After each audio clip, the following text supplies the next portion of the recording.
I mean, again, he doesn't know who Gabriel is, right? Because he didn't come from an Abrahamic faith. The people of Mecca were pagan. Quran is mentioned, if this book was from other than God, they would have found in it many contradictions. If a book is without contradictions, that has no bearing on whether it comes from God or not. I've had phone books that are inerrant, but I certainly don't think God gave them. That we believe without understanding. Take this ring of flag, you sons!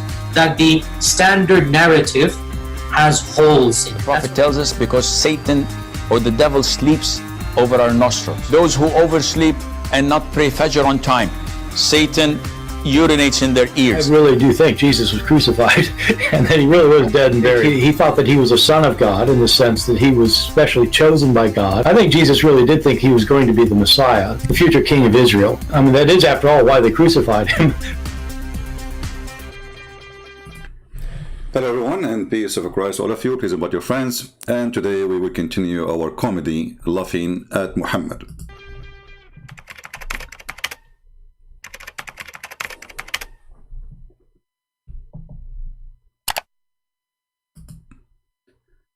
We heard in this introduction some of the most hilarious things happen in the last week or 2 weeks. But one of the most funny thing is that the Muslims are so desperate to the point they go and ask an atheist for help. You know, when you see somebody, he claims that he's a believer in the one God who is a shin, and his shin is so sexy and you know it. When you see somebody, he is a believer and he go after an atheist who believe that anyone believing God is stupid. When you see somebody, he is a Muslim, and he asks someone, he deny everything written in the Quran to be true, just to fight Christianity. How stupid is that? And this is exactly what happened to this Abdul. This Abdul, he is a certified donkey, like he's a prophet. So if we check out what happened exactly in this interview, you know, for me, the interview doesn't make any difference. You know, I mean, this guy, he's an atheist. What do you expect him to say? And what do you expect him to say? This guy, he believes anyone believe in God is stupid too. Ask him, do you believe in God? He will say, no, people who are stupid, they will, you know. So, I mean, what the point of bringing an atheist, you donkey? Unless you are a certified donkey, and this is the reality. Certified donkey, like Muhammad Hijab, is inviting, according to Muslims, according to the Quran, the one who don't believe in Allah is a donkey. The one who don't believe in Allah is najis, is filthy, is a kafir, is wicked, is. So the Muslims, they invite somebody, they believe he is wicked, proving to us their wickedness. Because who is going to, I mean, if me, Hijab is an atheist, I will say he's an atheist. Okay. This is what atheists do. They side together. But this idiot, he is supposed to be a believer. So why you are inviting an atheist? And then after he invite the atheist start giving him screws live on air. And the funny Mimi Hijab, he put the video. Look how honest he is. What does it mean to be unreliable? Muslims believe in Jesus Christ. There's a lot of interest, I think, from the Muslim community, and many Muslims feel that, well, your conclusions, your historical conclusions of who Jesus Christ is more commensurate with the Muslim idea than it is with the Christian one. Yeah, you know, we have to consider that Muhammad was a child molester. So, okay, Muslims think Jesus was a Muslim too. Why? Jesus was a child molester? Muhammad, he go to the house of his own son and he flirt with the wife, and then later he forced him to divorce her. Is that what Jesus do? While Jesus was walking in water, making the blind see, resurrecting people from death, Muhammad was masturbating, playing with his private part between the legs of little tiny Aisha at the age of 5. Which according to Muslims, it is 6. In our calendar, that will make her 5. So the desperate Muslims, because they are bankrupt, their bankruptcy took them down to the bottom. And look what happened. I wouldn't say that they line up well with the. I wouldn't say they line up well. By the way, this idiot, just to show you this guy is a stupid, he have an interview with the apostate prophet. He said the opposite in somehow. You know, this guy is obviously mentally ill. This Ehrman is a mentally ill person. For us, we don't take what he's saying into consideration. Here he says the Christians and Muslim faith, they don't line up together. Absolutely not. Absolutely, we agree. But in different statement, he said the opposite. So this guy is literally have a mental illness. But sometimes crazy ones, they can be crazy because they are smart. You know, I mean, there is like, let us say, a thin hair between a genius and mentally ill person. Muslim view. I really do think Jesus was crucified and that he really was dead and buried. So what this guy he did, Mimi Hijab, he invited him to prove Christianity and the Bible is corrupt. But look what happened. If this is the person who can prove it, then he can prove it. And we accept what he's saying. And Mimi Hijab is sitting like a puppy. By the way, somebody sent me a link of Mimi Hijab, previous link. He was showing his chest. And I noticed he have hair in that chest. The one he did last week, he shaved it. I mean, you know, maybe for you this is normal, you know, but for Middle Eastern this is a shameful thing. Go and ask any Middle Eastern. But anyway, Muhammad, he used to use sugar to shave his ass, and he shave his chest, and to shave his arms, because he always, Muhammad, he wanted to be a girly. For Middle Eastern culture, this is a big shame. And this is what Hijab he did. Go watch his videos in the speaker corner and see he have hair in his chest. See the last, you know, he took it off. But now he will shave everything soon. I mean, I'm sure he's shaving everything already. But soon he will shave his beard, because he just said, and he is sitting like a puppy with this man, that I believe it truly that Jesus was crucified. That means that the story in the Quran is a joke.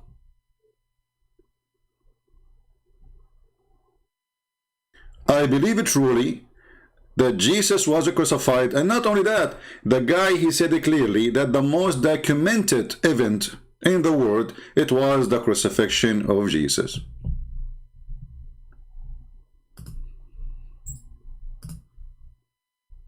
About the crucifixion of Jesus and whether he was indeed crucified.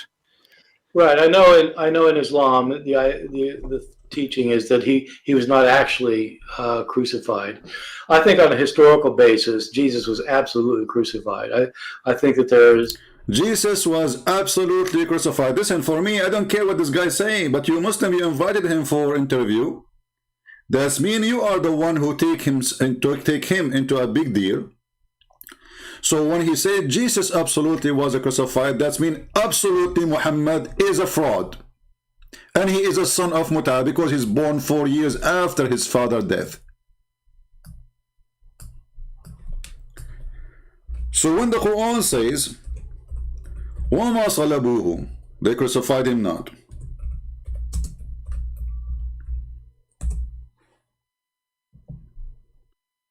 People, don't forget to invite your friends. Don't be lazy. I'm not going to ask you to subscribe. I don't care. Don't subscribe. Who care? Chapter 4, verse 157 says that the Christian, they say, oh sorry, the Jews, they say that we killed the Messiah, the son of Maryam. They crucified him not, nor they killed him. So the Quran confirmed two things. There was no crucifixion and there is no killing.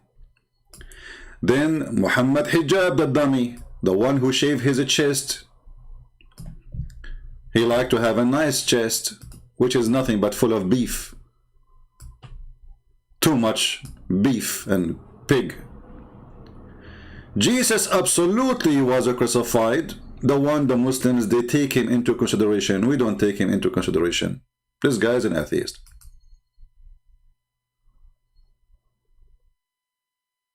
He was what? Absolutely. Absolutely. He did not say maybe. You see, this guy is an enemy for Christianity. He hates it. So why he would say such a thing? is that he was not actually crucified. I think on a historical, I know in Islam the teaching is that he was not actually crucified.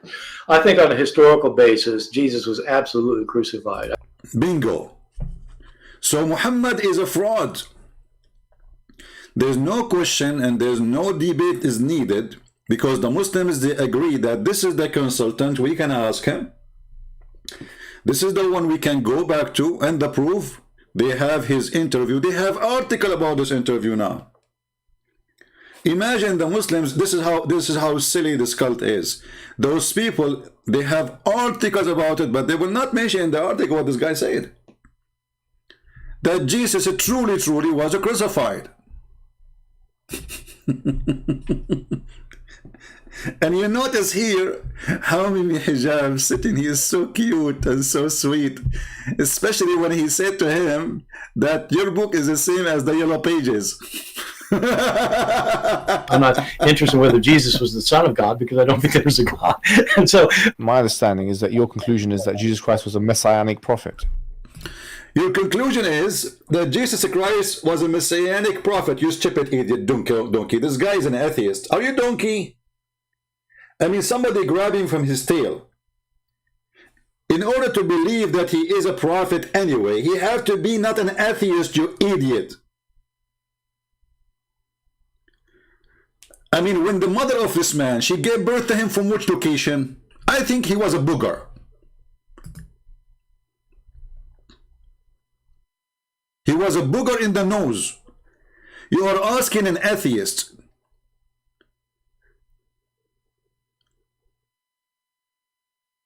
What?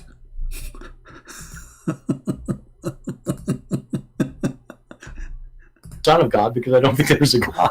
And so my understanding is that your conclusion is that Jesus Christ was a messianic prophet.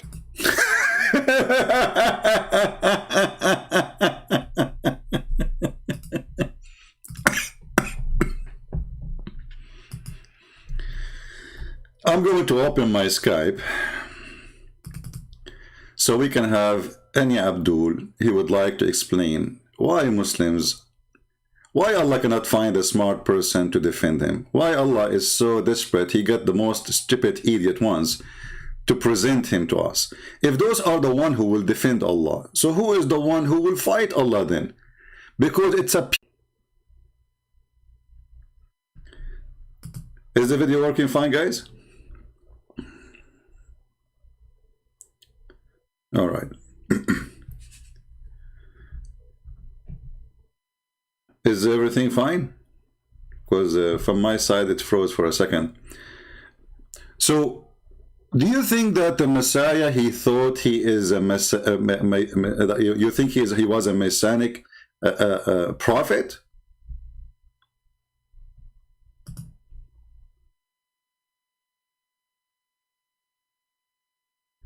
How in the world such a thing can happen?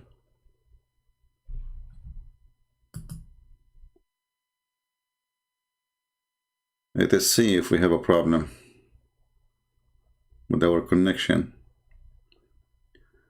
I cannot view my page here. Let us see.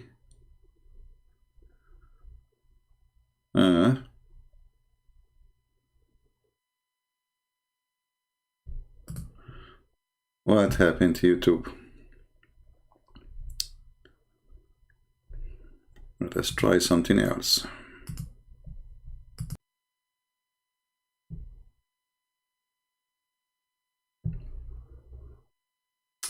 I'm not sure what's happening. I don't know if you guys can hear me or not, but my YouTube page is not playing. I don't know.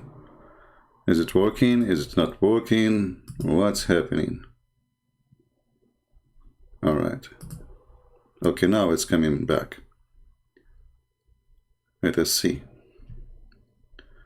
All right, look like it's working. From my side, it was frozen. I don't know what happened. So listen carefully, Muhammadans. The first thing is confirmed from your Mimi that Jesus was crucified, and that means Muhammad is a fraud, Quran is a stupid, and Muhammad. You see, if this document, which is in the Bible, proving that Jesus was truly crucified, all your idea of Islam is gone. This guy, he demolished Islam in 1 second. Yes, absolutely, Jesus was crucified.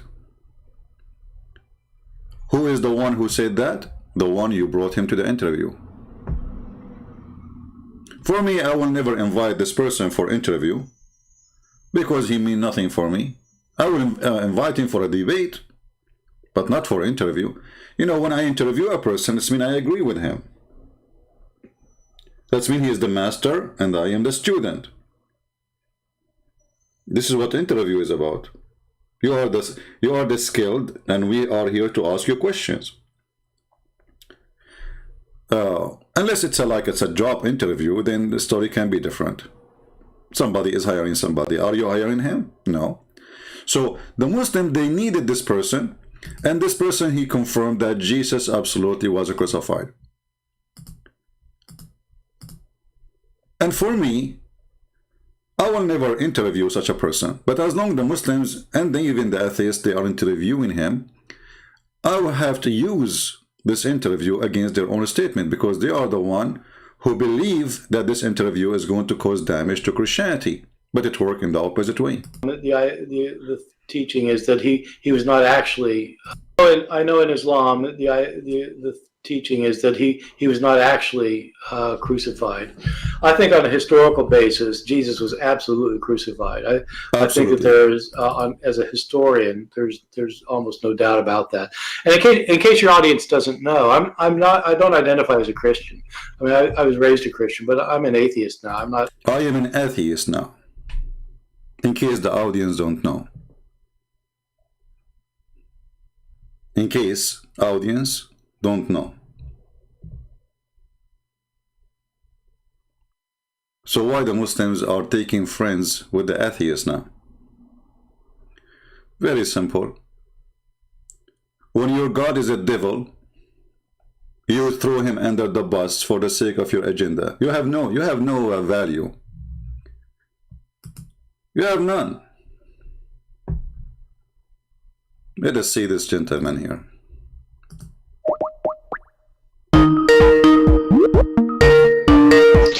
Hello. Yes, my friend, you are live on air.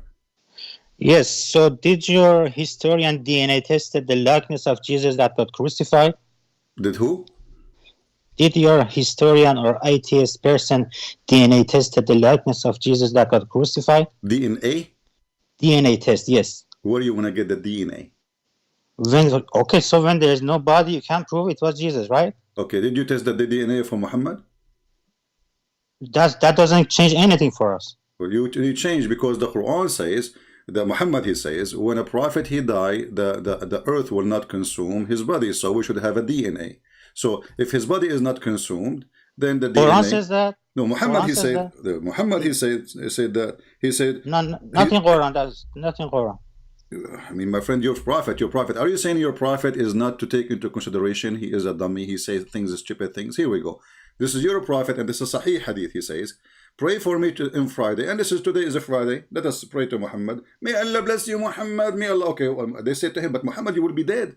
He says, but don't you know that the prophet, the earth is forbidden from consume our body? So now if we go to the grave of Muhammad, we shall have the body of Muhammad there, and we can take the DNA. But the hadith report that Muhammad, after 3 days from his death, because they didn't bury him, they believe him, they said, okay, he said the earth will not consume my body. So they did not bury him for 3 days and 3 days. You can go and search it. Ibn Abbas, the cousin of Muhammad, he said, idfinu sahibakum fa innahu qad antan. Bury your friend, he smelled like shit. That's what he said. And then the other hadith says that his pinky and his fingers are shrinking, like he's grabbing his hand. It's what happens to people when you die. And he said, قَدْ رَبَ بَطْنَهُ, you know, the belly of a human being when he die, because whatever he ate before he died, the bacteria will start, you know, doing their job, which is they are there for it. and then a lot of gas will come and will make his belly like a pregnant woman. So, and then Muhammad starts farting. So you are the one who mentioned the DNA. We can solve the problem about Islam very easy. If Muhammad, his body is there, we can go and get his DNA, and that will prove that what Muhammad he said is true. That the body will not consume that the earth will not consume his body. His body will not decay. But as you see, even before they buried him, his body is already decay. What say you? You changed the subject, right? No, you are the one who mentioned to me the DNA. Is it me who said DNA? I said for me. I said to you, how we will get the DNA of Jesus? If you Muslim, you stupid, you believe that Jesus right now in heaven. Don't you Muslim believe that Jesus in heaven now? How I'm going to get his DNA? So without if there is a bus, stupid Abdul, if there's a bus to go to heaven right now and get the DNA of Jesus. So you can prove it was Jesus I'm crucified. asking you, is Jesus now in heaven or is in earth according to your stupid cult? Before crucifixion, he was in heaven. This is not the question. Jesus not now where he is, because you are asking me to get his DNA. So if in order to get his DNA, we have to go and get the DNA from Jesus himself. Jesus right now is alive or he's dead, and where he is, answer me. He's 11. You can't get the DNA, so you can prove it was Jesus crucified. So you are stupid then, because Jesus, he is alive, and now he is in heaven, and this is in total agreement with the teaching of Christianity, because we believe that Jesus, after the crucifixion, he went up to heaven. Now I'm asking you, the gentleman who Mimi Hijab, he invited him, and he agreed that he's a scholar. This is what he agreed. This is why he's inviting him. He said that Jesus absolutely was crucified. He didn't DNA tested the likeness of Jesus that got crucified. I'm asking you now, the guy he said that, he confirmed. He don't have a DNA too. So why you Muslims don't agree with the one you interview and he said Jesus absolutely was crucified? Why should we agree with him? What do you mean not? Because he didn't DNA tested Jesus. Okay, hold on, but you are the one who invite him to take his professional opinion. Just asking him, yes, just asking him. But what do you mean just asking him? Okay, he answered you now. Now it is your turn to refute him. Because now he got your Quran busted. The Quran says that Jesus was not crucified, nor he was killed. Okay. Okay. So when the guy he says so, no, he was killed and he was crucified. How did he know when he didn't DNA test it? Hold on. And your dummy Mimi Hijab sitting like a puppy. He did not say to him, no, we have a proof that he was not. Did he say we have a proof he was not? No.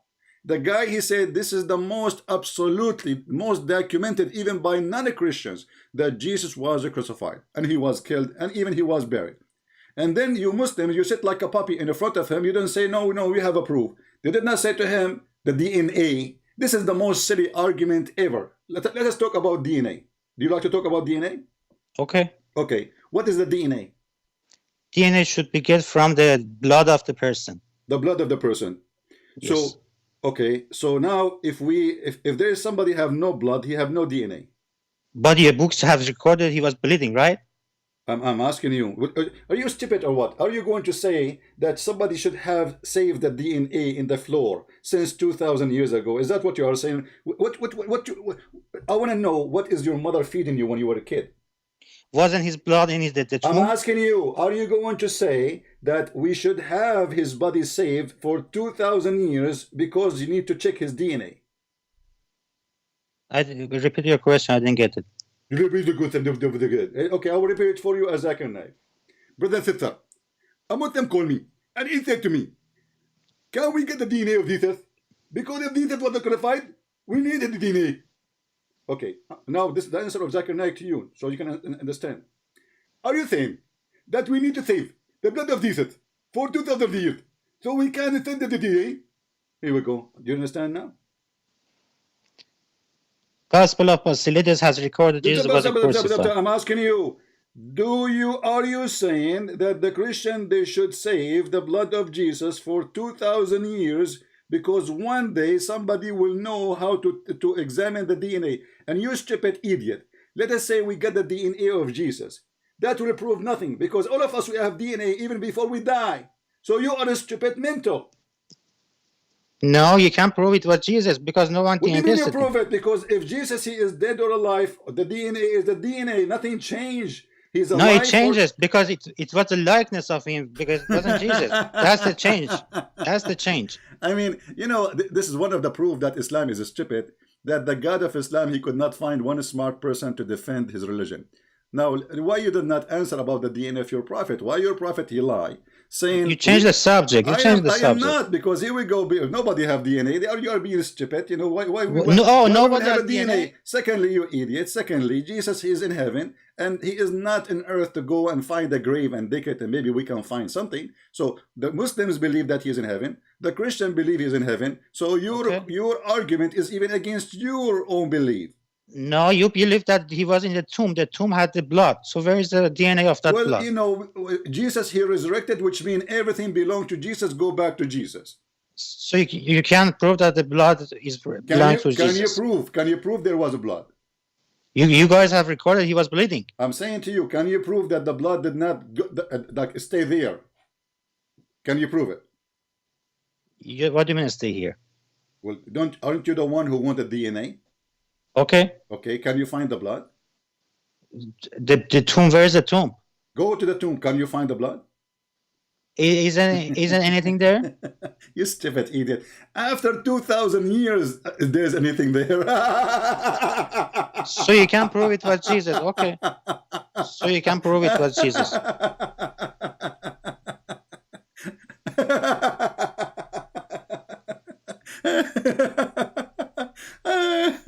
I mean, you know, honestly, did somebody pay you to call me, or you did it voluntarily? Gospel of Basilides has recorded Jesus wasn't crucified. So he was transfigured into someone else. Hold on. The Gospel of who? Basilides, Basilides. But this Gospel says that the one. This is not a Gospel, by the way. This is a fiction. But anyway, we will go with you. Just you are stupid. You hear this guy saying the word, and you do not know even how to say it twice. But we will go with you. But even that says that Jesus is God, because he is the powerful God. He made someone look like him. Do you agree with that? Where does it say Jesus made someone look like him? You are making that by yourself. Okay, here we go. Everybody will laugh at you again. Here we go. This is the interview. Open your YouTube and mute my Skype for now. Okay. All right. Here we go. This person, he will get you busted. You are an idiot. You do not know what are you talking about. In case your audience doesn't know, I don't identify as a Christian. I mean, I was raised a Christian, but I'm an atheist now. I don't have a particular stake in any of this information personally. But I think the crucifixion of Jesus is probably the best attested, one of the best attested events of his life. It's found all over the place in our early sources. It's even mentioned by non-Christian sources, and it's a kind of a complicated thing for me to argue. Although I can at length, if somebody wants me to, it's not the kind of thing that Christians would have made up about him if they wanted to make up legends. If they wanted to make up something about Jesus, it wouldn't be that he got killed by the enemy, tortured to death. What they would have made up is that he became the king and he's sitting on the throne in Jerusalem. But they couldn't make that up because everybody knew it wasn't true. And so they had to say, well, yeah, he got crucified. But then they ended up saying that because he was crucified, that was significant, that it was the plan of God. And but they're kind of explaining it. They're not. They're explaining because they got to explain it because he was crucified. Yeah. The Islamic account is very strange. It is that I guess that people think Jesus was crucified and that somebody was crucified, but it wasn't Jesus. It was just somebody else who people thought was Jesus, and it's a very strange thing to think. So it is. And it didn't start with Islam. It actually there's a Christian teacher in the 2nd century named Basilides who was an Gnostic. And he wrote a gospel. He wrote a Gnostic gospel. We don't have the gospel anymore, but we have a church father who talks about it. And in his account, what he says is that there was a fellow in the Gospels. Jesus is carrying his cross, and they impel somebody else to carry the cross for him to the place of crucifixion.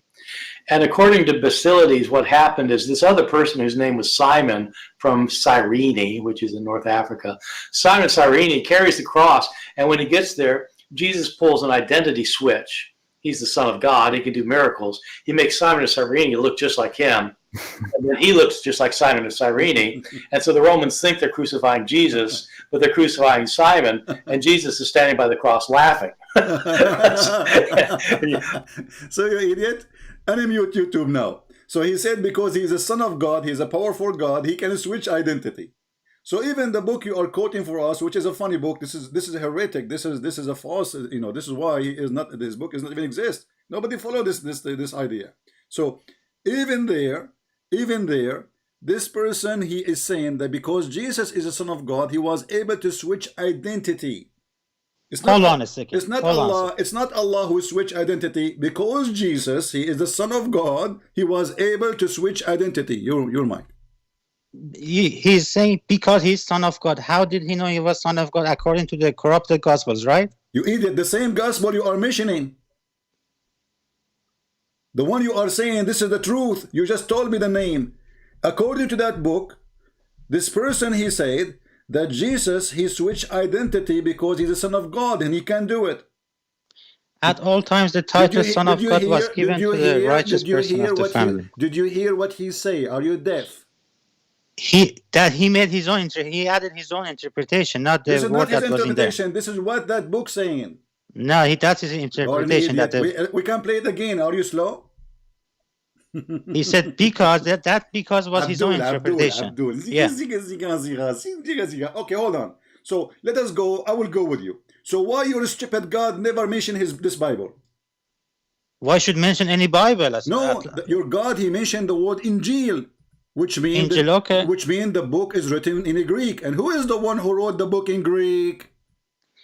Injil is a revelation given to Jesus, not saying that he will get crucified. No, hold on. There's no book revelation given to Jesus. That is a stupid idea. Even your stupid Quran says that Jesus, when he was in the cradle, he spoke as what? As a prophet, correct?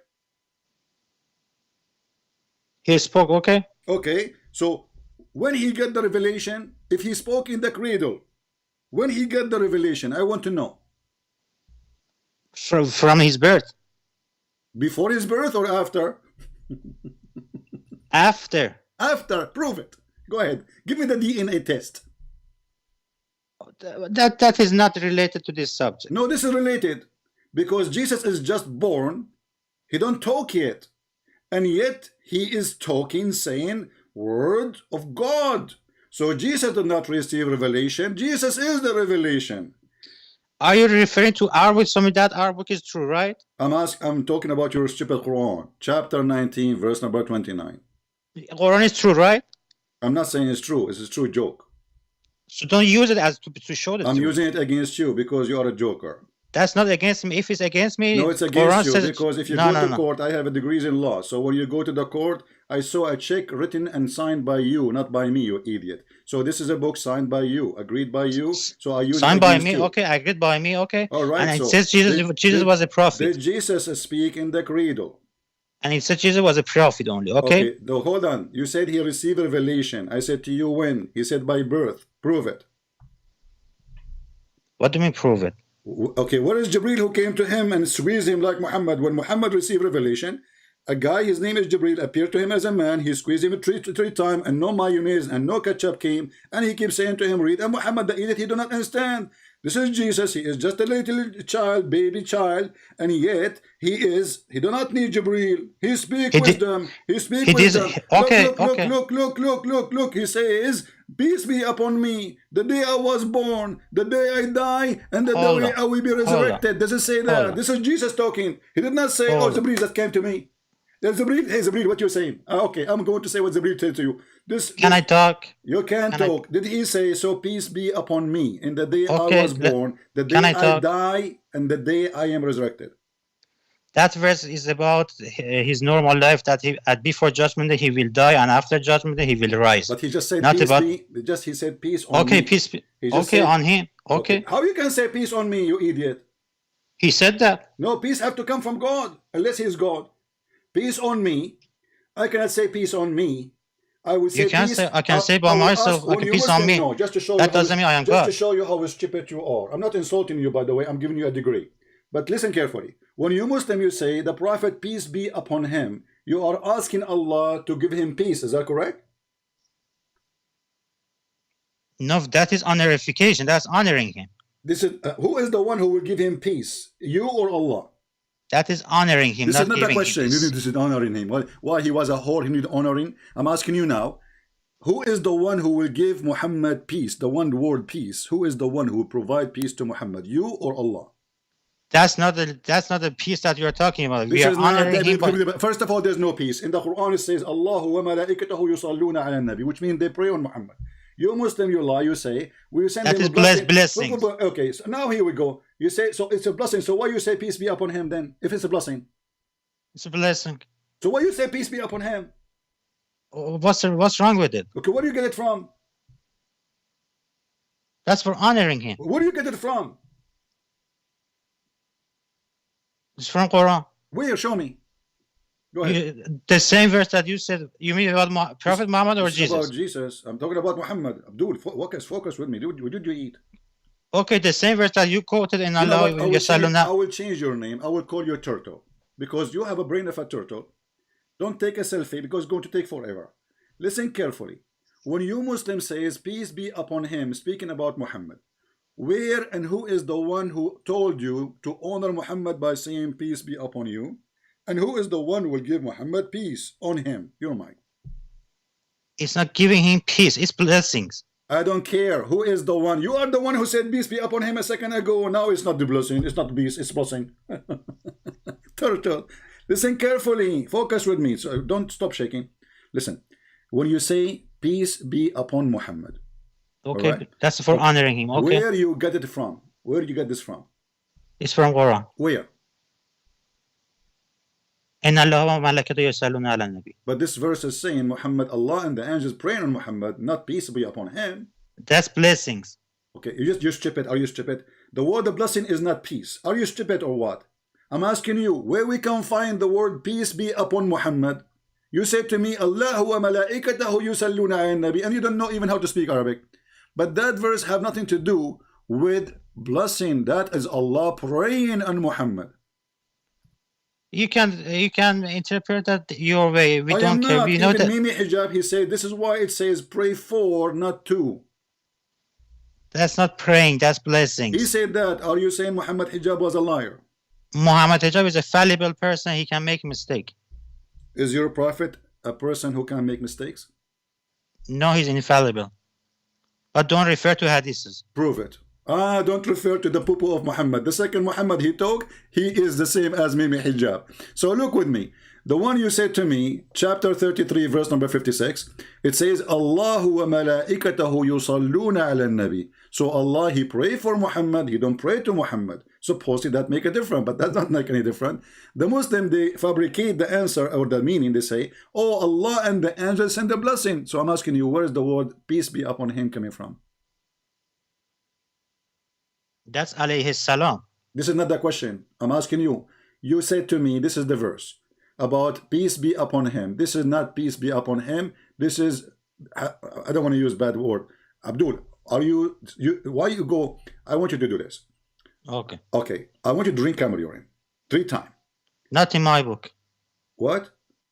Not in Quran, not in my book. What do you mean not in the Quran? Where does it say drink camel urine in Quran? Where it says in the Quran, don't do mut'ah no more. Where does in your Old Testament says don't sell your daughter as a slave? Well, sell your, okay, sell your, when a Muslim, he says, don't, where in the Old Testament says, don't sell your daughter. Sell your daughter, it is renting a person to that's work. prostitution, okay. I laugh at you. A person, he is a Hebrew, he can rent himself, regardless if it's a daughter or a man or a woman, for 7 years of slavery maximum, because this is how he can pay back what he borrowed, or he cannot even make living. So you idiot, you think when he say he sell his daughter, that's mean the guy who own her. That's it. It is 7 years contract. The person, he will use her as a maid, not as a whore. Now I'm asking you, when you're a prophet, you want to talk about slave, we can switch, and I will make you shish kebab. So I'm asking you now, when you're a prophet, he say something. You Muslims, do you have a backup for it or not? You say to me, don't use the hadith. Wonderful. I'm not going to use the hadith. The Quran says you can do mut'ah. Do you do mut'ah today? Do you hold on? Search Wikipedia sex slavery in Bible. They will show you Don't change this the verse. topic, Abdul. Do you follow the Quran or you follow the Hadith? Do you practice mut'ah? I follow Quran. Okay, so the Quran says you do mut'ah. Do you do mut'ah? Okay. When last time your sister, she rented herself? I don't have a sister. What about your mother? Mother doesn't. Where does Quran say mother should give mut'ah? For women, who care about his mother if she's a daughter? Oh, it's marriage. So when you use the Quran, use the exact verse. It says, where does it say marriage? Okay, in the front of everybody, can you show me the word marriage in the verse? Oh, it should be in the verse. Quran is a book. It's not in a verse. Quran. You said it says marriage. I want to see it. Show me. Quran clearly said that it's a sin for married people to get. Where? Guys, it's a sense of a marriage. What is a sense? Is that like a smell of marriage, but it's not marriage? I'm not getting what you're saying. Because you are slow, turtle. Okay, let us go back. You know, this is how you try to buy time. I'm not getting what you are saying. No, you know what I'm saying. So when the Quran says you can rent a woman to have sex with her for 3 days or 3 nights according to your prophet hadith, but you said you don't want to follow the hadith, no problem. So your prophet explained, he says, a man, he can rent a woman for day 2 or 3 days, boom, boom, he pay her wages, everybody go home, and this is so-called mut'ah. He did not say the word marriage. So now I'm asking you, where in the verse it says you can marry a woman for sex temporarily? Chapter 4, verse number 24, 25 in the front of us. Where it says that? Why should it be in that verse? Quran has mentioned the verses of marriage in other verses. Show me where it says that. I don't care about verses. Connect the verses. No problem. Go ahead. Connect. So, connect what the verses. What verse do you want? About marriage? Connect the verses. Connect the verses. About marriage? What's wrong with you? We are talking about what now? Where does it say if a married woman can... You know what? Be honest with me. Did you give any heart attack to your family? Are you married? Don't ask irrelevant questions. Because you are so stupid. We are talking about the same verse for the last 10 minutes, and now you are saying to me, we're talking about marriage? For sure we are talking about marriage. You said this is about marriage. I said to you, show me the word marriage. The word marriage is not in this verse. You remember you are the one who called me before and you said to me, ignore what is between the brackets, correct? Okay. Okay. Here they put it between bracket, ignore it. The word marriage is appearing between bracket. Ignore it. No, it's not here, but Quran is not one verse. No. Listen. It is you who said to me before, it's recorded, ignore what is between the bracket. Okay. So it is not there. It's a fabrication, and you are the one who asked me to ignore what is between the bracket. Ignore it. So now where is the word marriage? Where is the word? It's not there. It's in Quran. It's in Quran. It's not in that verse. Quran is a book. Idiot. We are showing you the Quran. Show other verses clear mentions marriage. This is the verse speaking about mut'ah. This is the only verse speaking about mut'ah. How we are going to show you other verse have nothing to do with the mut'ah. This is the verse about mut'ah. Other verses, where does other verses a married woman can give mut'ah? You see, I got you. Oh, okay. Which other verses said a married woman can give mut'ah? Which one? Abdul, which verse? Okay, guys. Which verse it says married women they can do mut'ah? Who's talking about married women? You idiot. We are talking about the women. You can rent her. Did I say a married woman can do mut'ah? Okay, so right now we agree. Okay. Okay, so you Muslim women. You go in the market, she stand in the platform, a person, he stop his car, he say to her, can I rent you for half hour? And this is according to you marriage. Okay. Okay. The same is in your book, right? No, where? In Exodus 21:7 and Google Wikipedia. Okay. Wikipedia sex slavery. Wikipedia. Exodus 21, read it for us, where it says you can do mut'ah. 21:7, it says you can sell your daughter as a slave. But, she is a slave, she will be a maid. Then you can have sex with slaves in other verses. Other verses, you can have sex with slaves. You see, you fail miserably. No. You fail miserably. Hold on. Search Wikipedia, sex slavery. Sex slavery in Wikipedia. Expedia boy, listen. So when I ask you for reference, you give me a reference. However, you two agree, references. You agree. I give you two references, not one reference. No, you gave me no reference. That is a lie. This is not. That's one reference. 21:7 Exodus. That is not true because the Bible says it clearly. If a man he rape a woman, he will be put to death. And if she is single and he is single, they have a choice to fix it if she agreed to marry her. So you are a liar again. Because no, hold on a second. Hold on. Let me. No. It doesn't say that. It doesn't say that. But don't change the topic. It doesn't say that. So you are the one who said that you Muslims have no problem your sister or your daughter or even your mother to rent herself for mother is married. Don't make things mix up. What? Mother is a married person to a husband. Mother is what? Mother is a married person to a husband that has a wife. He has a husband doesn't. There's no marriage. There's no mother woman. She is divorced and she have no husband or widow. A divorced woman. Okay. Okay. So you are saying that Islam is a religion of ethic, and a Muslim woman she can walk in the street and she can stop by anyone, and a guy he offer her to have sex for $10, and this is Islam. That's in your book also. You failed to show me. I am giving you two verses. One verse, Exodus 21:7.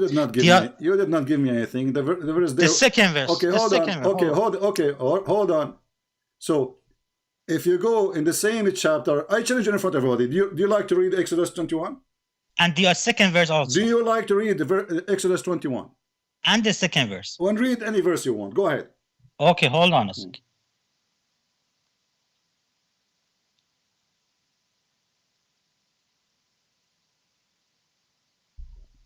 And remember, you are the one who asked to read the verses after it. Leviticus chapter 19. You see it Exodus. Don't change now. You said Exodus. You see, I got you. I have okay, you got me. No, we can read that one, son of Mata. Don't play a game with me. You said Exodus 21. You are the one who said Exodus 21. Read and Exodus. The second verse.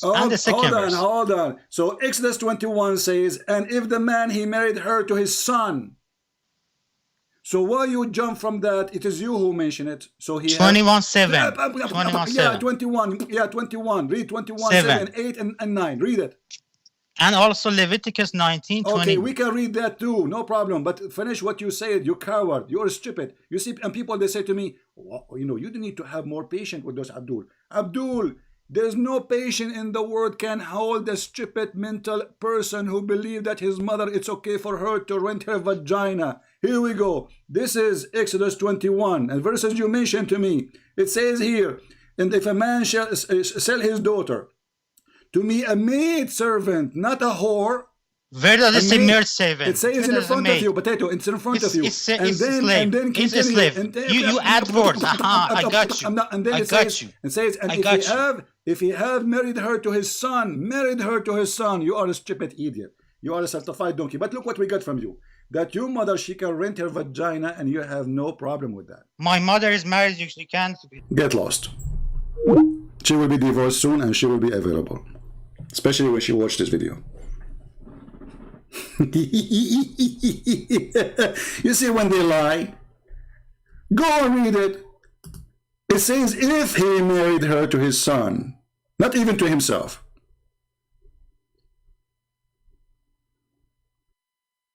He can't even sell her out because this is a contract of employment.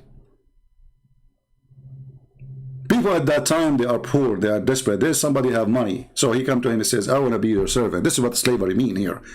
A Hebrew man or Hebrew woman, she say, I want to be your maid. I want to be your slave. Which means you have full control of my labor. And those people, because they have no income, not like now we can apply to work in Walmart. You can work as a taxi driver. There's no jobs. There's no opportunity. There's people who have money and there's people who have none. So the one who have none, he offer his service and that will give him food, will give him shelter. This is not really a slavery, the one we knew. This is why it says he sell. So he take money in return of his daughter, and this is the daughter have to agree too. The daughter, she will go and say, okay, father, we cannot afford it. What we can do? I will go and work for this guy. Negotiate with him for how long and how much he will give you money so he can survive me and my family. So a member of the family, or even sometimes the whole family go. But what we got from you, which is very important, that a Muslim woman, she can rent her private part for a bunch of dollars. And actually, if we go to the Muslim website, the Muslims, they have no shame to use even the word rental. You believe it or not? Let me open the reference for you. Rental. It's not a Christian prince, he is insulting using that word. It is the Muslims.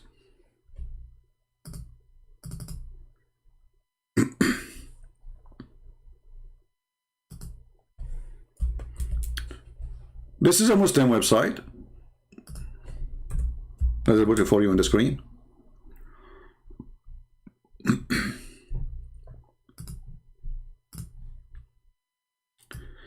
alislam.org.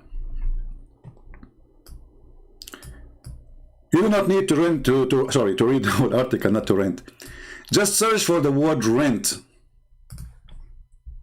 in the page. Rent or rented.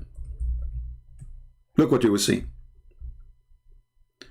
In some work, a special term applied to women who participate in such a muta. Mustajara, in Arabic, mustajara mean rented women. Muta is considered as a kind of rental. So how the Muslims, they lie and they say Islam and Christianity, they share the same God. Women, they are renting their vagina to get paid for sex. This is from God. So what is prostitution then?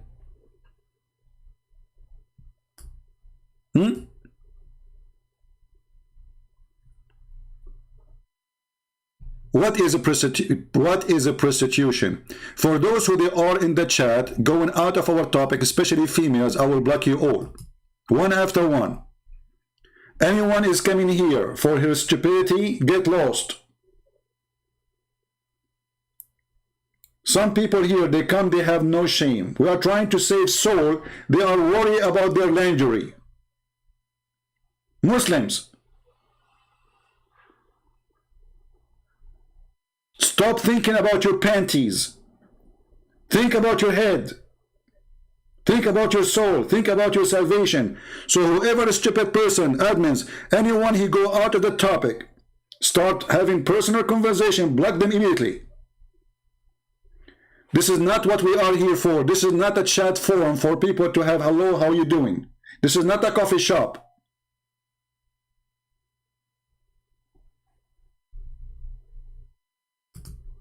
We gave you a warning. You better listen. Anyone he see this girl, her name is Nightmare, from the admin, block her immediately. Now and forever. I don't want to see this woman again. Go and see a doctor. Go and take medication. We are here to save soul. They are here to date.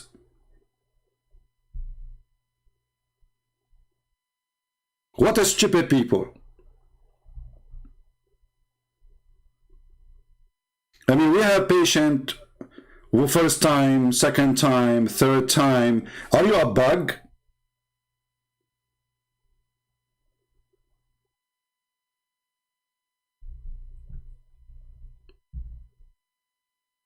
Thank God I am not married. You as women, they make you hate to get married.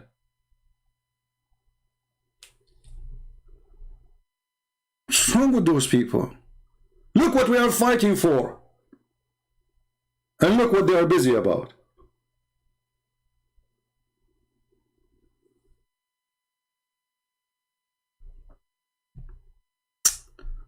Sorry guys, but sometimes you lose your patience, man.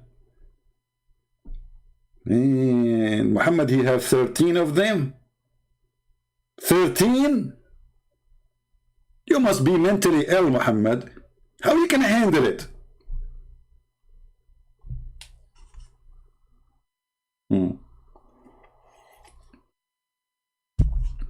Now, for sure, not all women are the same. There's super smart, genius ones. They are way smarter than men. But there is some women, they are really, no, they mispresent their own gender. Now, do we have any Abdul? Do you have the DNA of Jesus? Look at this guy. I mean, this guy, he was thinking about it for 10 years maybe. The DNA of Jesus. What do you want? Do you have the DNA of Jesus?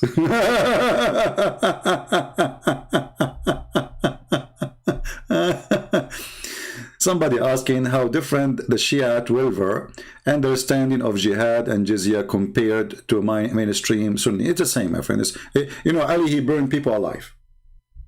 Ali, which is the Shia, they worship him. You see, the Shia, the difference between the Shia and the Sunni is not much. But the Shia, they make Muhammad family to the level of God. So they say that those Muhammad and his daughter and Ali and the kids of Ali, they are not human. They are light. They are made of light, and they used to be stars from the forehead of Allah. When the Quran says that Muhammad is a siraj. Siraj is a lamp. Siraj is a lamp. So the Shia, they go to this verse and they say, as long Muhammad, he was a siraj, that make him a light, is a lamp. And as long Allah is a light, and he's a lamp too. Therefore, the children of Muhammad, they are lamps and light too. So the Shia, they take Muhammad and his family to higher level of worshipping. Otherwise, both of them they worship. But the Shia, they worship the whole family. The Muslim Sunni, they worship Muhammad alone.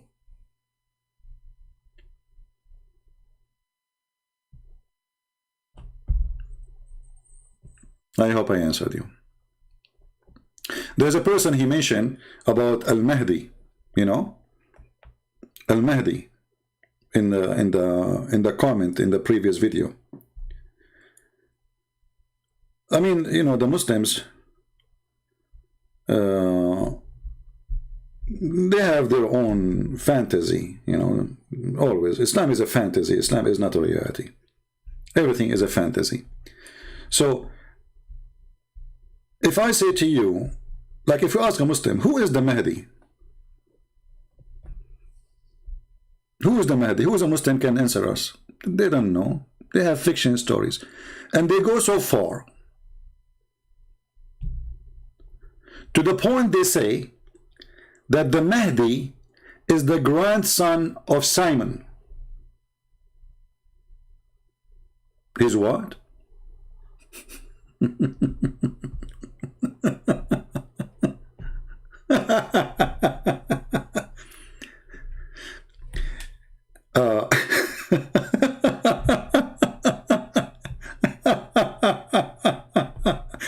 I mean, the stupidity of this religion, especially Shia, it goes so, I mean, it's beyond stupidity.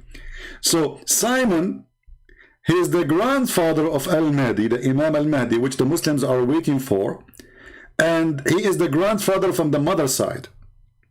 From the mother side, remember.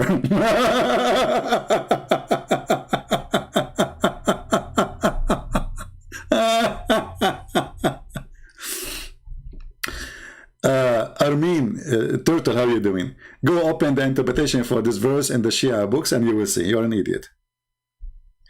You're a certified idiot. There's tons of videos on YouTube, actually. We can play them. They are saying clearly that Muhammad and his family, they are أنوار. هذول ما هم مخلوقات مثلنا. هذول أنوار ربانية. They are not human like us. They are أنوار. They are light like us.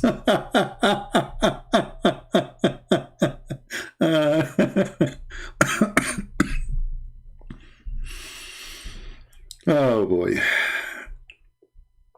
You see, Islam is trying to copy everything in Christianity. Jesus have 12 disciples. Muhammad, he have 12 imams. Jesus, he have 4 disciples, wrote 4 books. Muhammad, he says, take the Quran from 4. Jesus is God. Muhammad, he changed his name. He made it the praised one.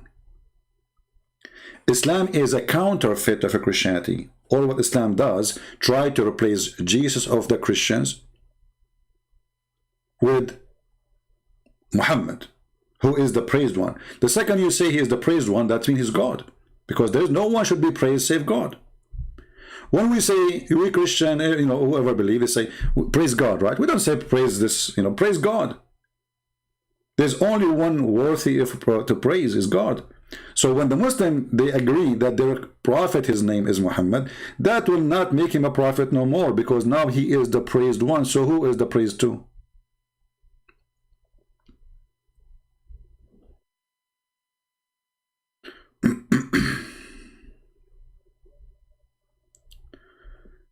Anyway.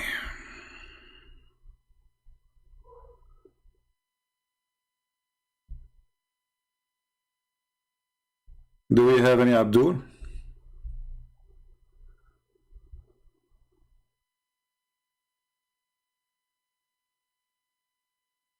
Somebody is saying to me where we can find those you are talking about, that Simon.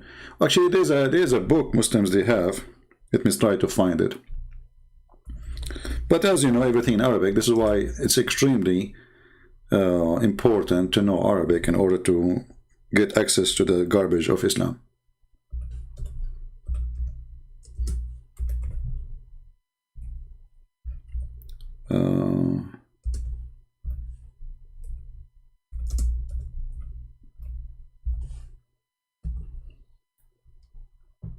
Here we go. I searched in Google, and I guess this is the copy, the front page of the book. Simon, they call him as-Safa, Wasiyu Isa, which means the one who Jesus, he gave him orders, let us say, to inherit him. وجد الإمام المهدي لأمه, and he is the grandfather of the Imam and Mahdi from his mother's side. And this is written by Ali al-Qurani, the Imam Ali al-Qurani, about al-Imam al-Mahdi, as you see. And this is printed, this book, 2014. But this is just, let us say, a recollection of a previous information written in books for centuries, So this guy is not making something new. He is just saying, well, this is what it is. And let us give you a reference, put them together in a new book. All right? Very silly, very stupid book, as usual. But I'm not surprised. It is Islam, and this is what Muslims do. Muslims do what Muslims do. Never expect something smart to come out of somebody he think like a turtle. We just receive a call from a person. He have no problem if his mother she rent her vagina. Said, so what? No problem.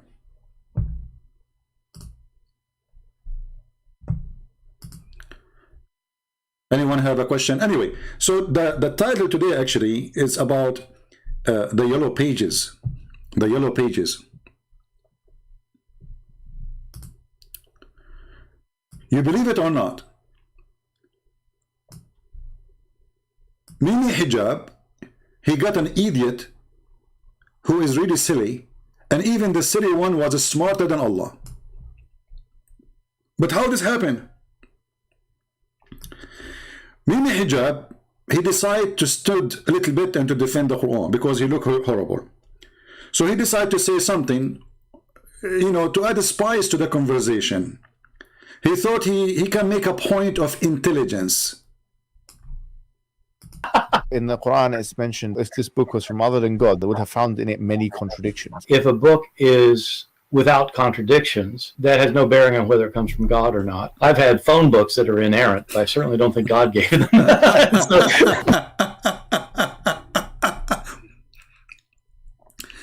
And the funny, Mimi Hijab himself, he laughed at the stupidity of his God. Because how in the world you come to me and the proof is that if this book is from God, you will find no contradiction. Open Mickey Mouse magazine. Find me a contradiction. Try.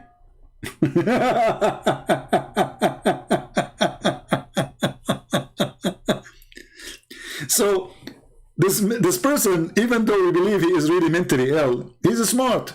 This Harman, whatever his name. Right away, he kicked Muhammad hijab in his anus, not in his balls, because he don't have any. That's why he ran away from debating me. And he told him, "You idiot, you stupid, you donkey. What kind of logic is that? So if there is no contradiction, that to the book from God." And not only that, this God, he failed even in his own challenge. If this book has no contradiction, the Quran is full of contradictions. And one of the most clear one, chapter 41, chapter 79, where one says that the last thing Allah created was the lamp, and the other one says the last thing Allah created was the mountains. Very easy. A Muslim yesterday, he posted a comment speaking about the book of Genesis. In the book of Genesis saying, like chapter 1 and then chapter 2, he says, well, here it says that God created the animals first and the human after, and then there it says the opposite. That's false. In one is giving the order of a creation, and the other one explaining the creation.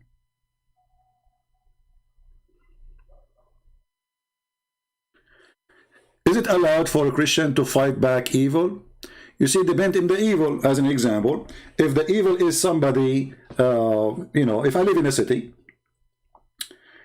I should not fight evil by evil. Christians always have to fight evil.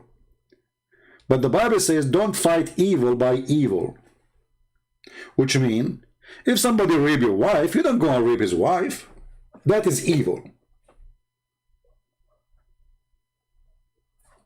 If somebody stole your money, you don't go and steal somebody's money from his family. Go take your money. Jesus said the one who lives by the sword will die. Which means when you commit a crime, it is the right of other side to take you down by the sword, the same as you did to them. So the Bible is full of verses speaking about justice, and the one who killed must be killed. So yes, we fight evil, but not by evil. If somebody commit a murder, he shall be killed for his crime. If a terrorist come to my house right now, he want to shoot me, I have enough bullet to make his ass more than my filter to the water.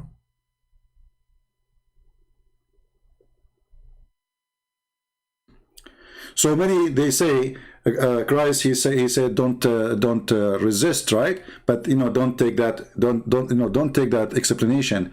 Jesus himself, he said to them, the one who don't have a sword, go on by one. They said to him, we have two. He said, that's enough. So two for what? To protect themselves when they travel to go in the road, not to go and invade and to kill. Enough.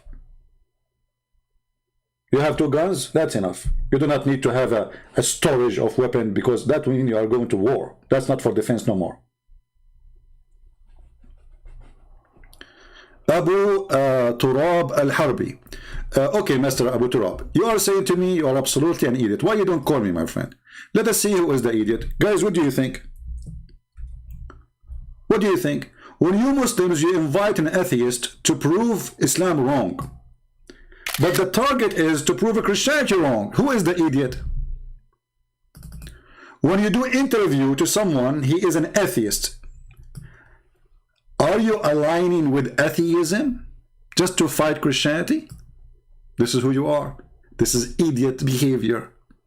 So Abu Turab al-Harbi, and you are dressed as an Arab, but I don't believe this is your picture. This is the picture of Mimi Hijab after he shaved. Do you dare to call me? In front of everybody. Challenge, and let us see who is the idiot. The idiot, my friend, is the one who say that when you go in the bathroom, shaitan, he go inside your anus. That is an idiot. And that is your prophet. The idiot is somebody, he says, that when you go to heaven, Allah will give you boobs, big boobs. That is a stupid, low-class, trashy idiot. The idiot is somebody, he believe that there is a prophet, his name is Muhammad. If we believe in him, Allah, his God, will give us endless penis. I want you to tell me how you will walk with it, Abu Turab. Are you going to walk forward or backward? Because I'm telling you from now, walking forward with endless penis is impossible.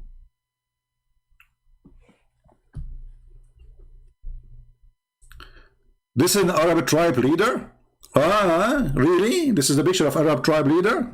Yeah, which one? Are you proud about Arab tribe leader?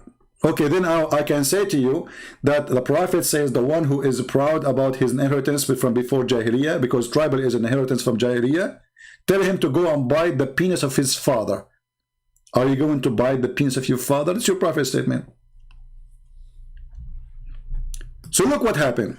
This guy is proud about a tribe leader, and his Prophet forbid him from being proud about anyone except him, because he wants people to worship him.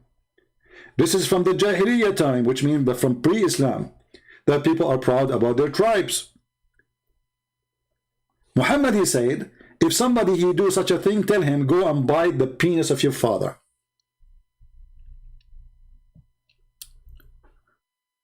At least have some akhlaq. Look who is talking about akhlaq. Mut'ah, boy. Get lost. We just heard your brother saying, yes, in Islam, he can rent his sister. And you are talking about akhlaq. Mut'ah. Muslim, they have, what's it called? Zawaj friend. Search Zawaj friend. What does that mean? You marry a woman as a friend. So what does that mean? Well, you take her to the hotel, you do boom boom, and then everybody go home. Really? Yeah. What about a travel marriage? You go, let us say a Muslim Abdul is going to Jeddah. His wife, she is in Mecca. What he do? He go in the hotel. He said, can you provide me with the women with the bed? I'm going to stay here for 10 days. They said, sure, halal. They make marriage for 10 days. This is Islam, my friend. Is the lowest ever religion, and yet nobody speak about ethic and ethical as they do.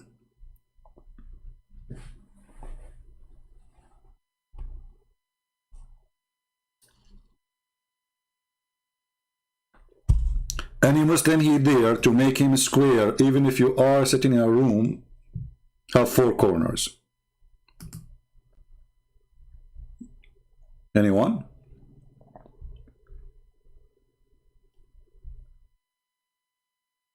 Who's a Muslim want to do it? The only Muslim until now he called us is the guy with the DNA. I mean, look at this idea, man. The DNA. Do you have the DNA of Jesus?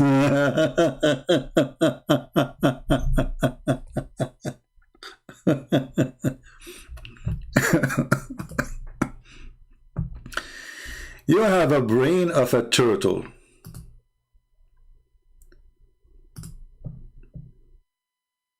You have a brain of a turtle. Prove me wrong. Who is a Muslim wanna come here and call me? The yellow pages, and here we go, my proof in front of you. The yellow pages is way better than the Quran. Yellow pages have 0 contradiction. Quran is full of contradiction. That has no bearing on whether it comes from God or not. I've had phone books that are inerrant, but I certainly don't think God gave them. So, no, that is my view. It's a necessary condition for a book from God not to have contradictions. That's an assumption about what kind of... It's a necessary condition. Listen carefully, Abdul. It's a necessary condition from God not to have contradiction in the book, to be a book of God. No problem. No problem. Who's a Muslim and prove that Quran have no contradiction? I say the whole Quran is a contradiction. I say I challenge you to choose for me a chapter is not a stupid, and I will not find a contradiction in it.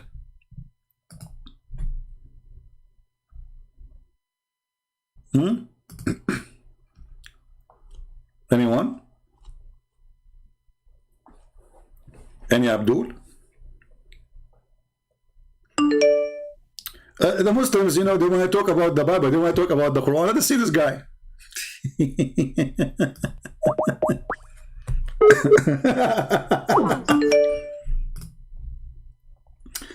Yeah, let's call him. Just for fun.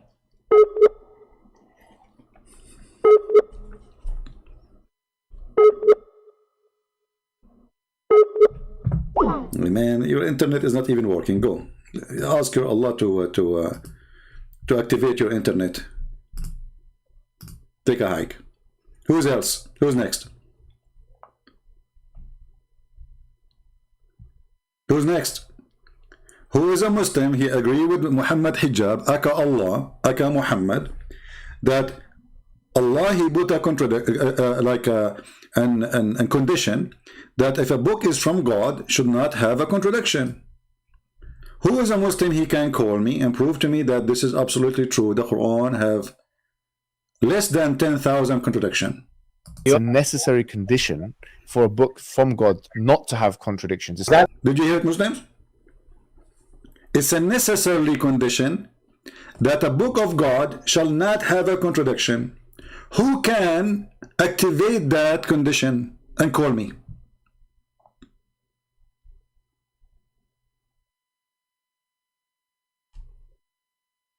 Any Muhammadan? Oh, this guy, the DNA. If I talk to him, this guy is mentally ill. I mean, DNA. I mean, let me call him. As long as there's no Muslims, the DNA guy.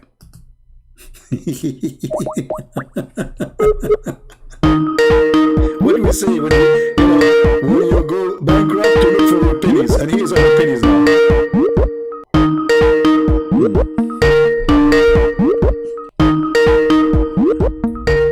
Let us lower the ring. I don't know how they can lower the ring. I have to lower the whole volume because this Skype is really annoying when you call. He's not answering. He's looking for the DNA now.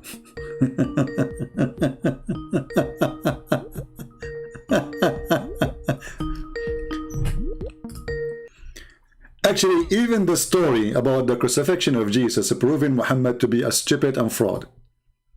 Because look what happened. When the Quran says that they crucified him not and they killed him not, in the same verse he confirmed that there is crucifixion happen and there is killing happen. Even the Quran says وَمَا صَلَبُوهُ يَقِينًا, which means they are not sure. By saying such a statement, the Quran made a big poo-poo. Why? Let us zoom in the verse. And by the way, all those things between two brackets is not even there. Let us try to find a better, without those brackets. The Quran is so clear to the point Muslims, they have to add 20 tons of brackets to make the word of Allah clear, which is supposed to be so clear already. It's so clear, brother. Very clear, brother.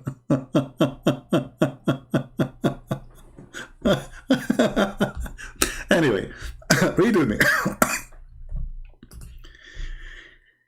That they said, okay, who is the one who said? The Jews. They said they made a great lies about Mary. Okay, what is that? They say Mary, according to the Quran, Mary, she was not married, sleeping around. But this is absolutely false, because the Bible says it clearly that Mary, she was engaged. And engagement for the Jews is a marriage, but without sharing the house, which means the women, she did not sleep with the husband yet. She did not move to the house of the husband. And they are not, let us say, they are legally married by religion, but they are not practicing the marriage yet. He cannot take her until, let us say, they agree when the day to move to his house, he prepare his house, etc. It is just let us say, a traditional thing.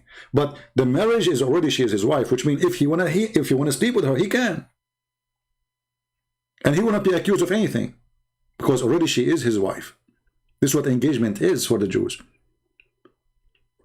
The Muslim today, actually, they call it Katbul Kitab. This is something they took from the Jews. Her marriage is written, Katbul Kitab.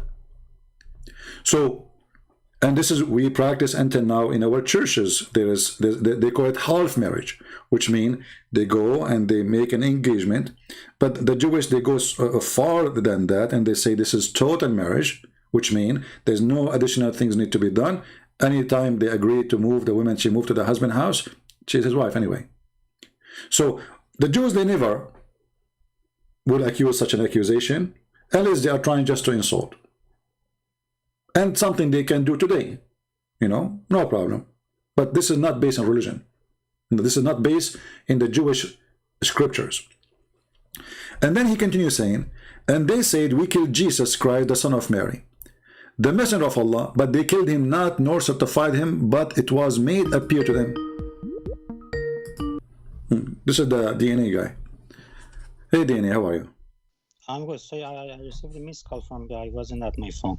Yeah, what do you think about what this guy, he said that it's necessarily for a book not to have contradiction to be from God? Do you agree with that? Okay, but the way you want to twist the book, you can get...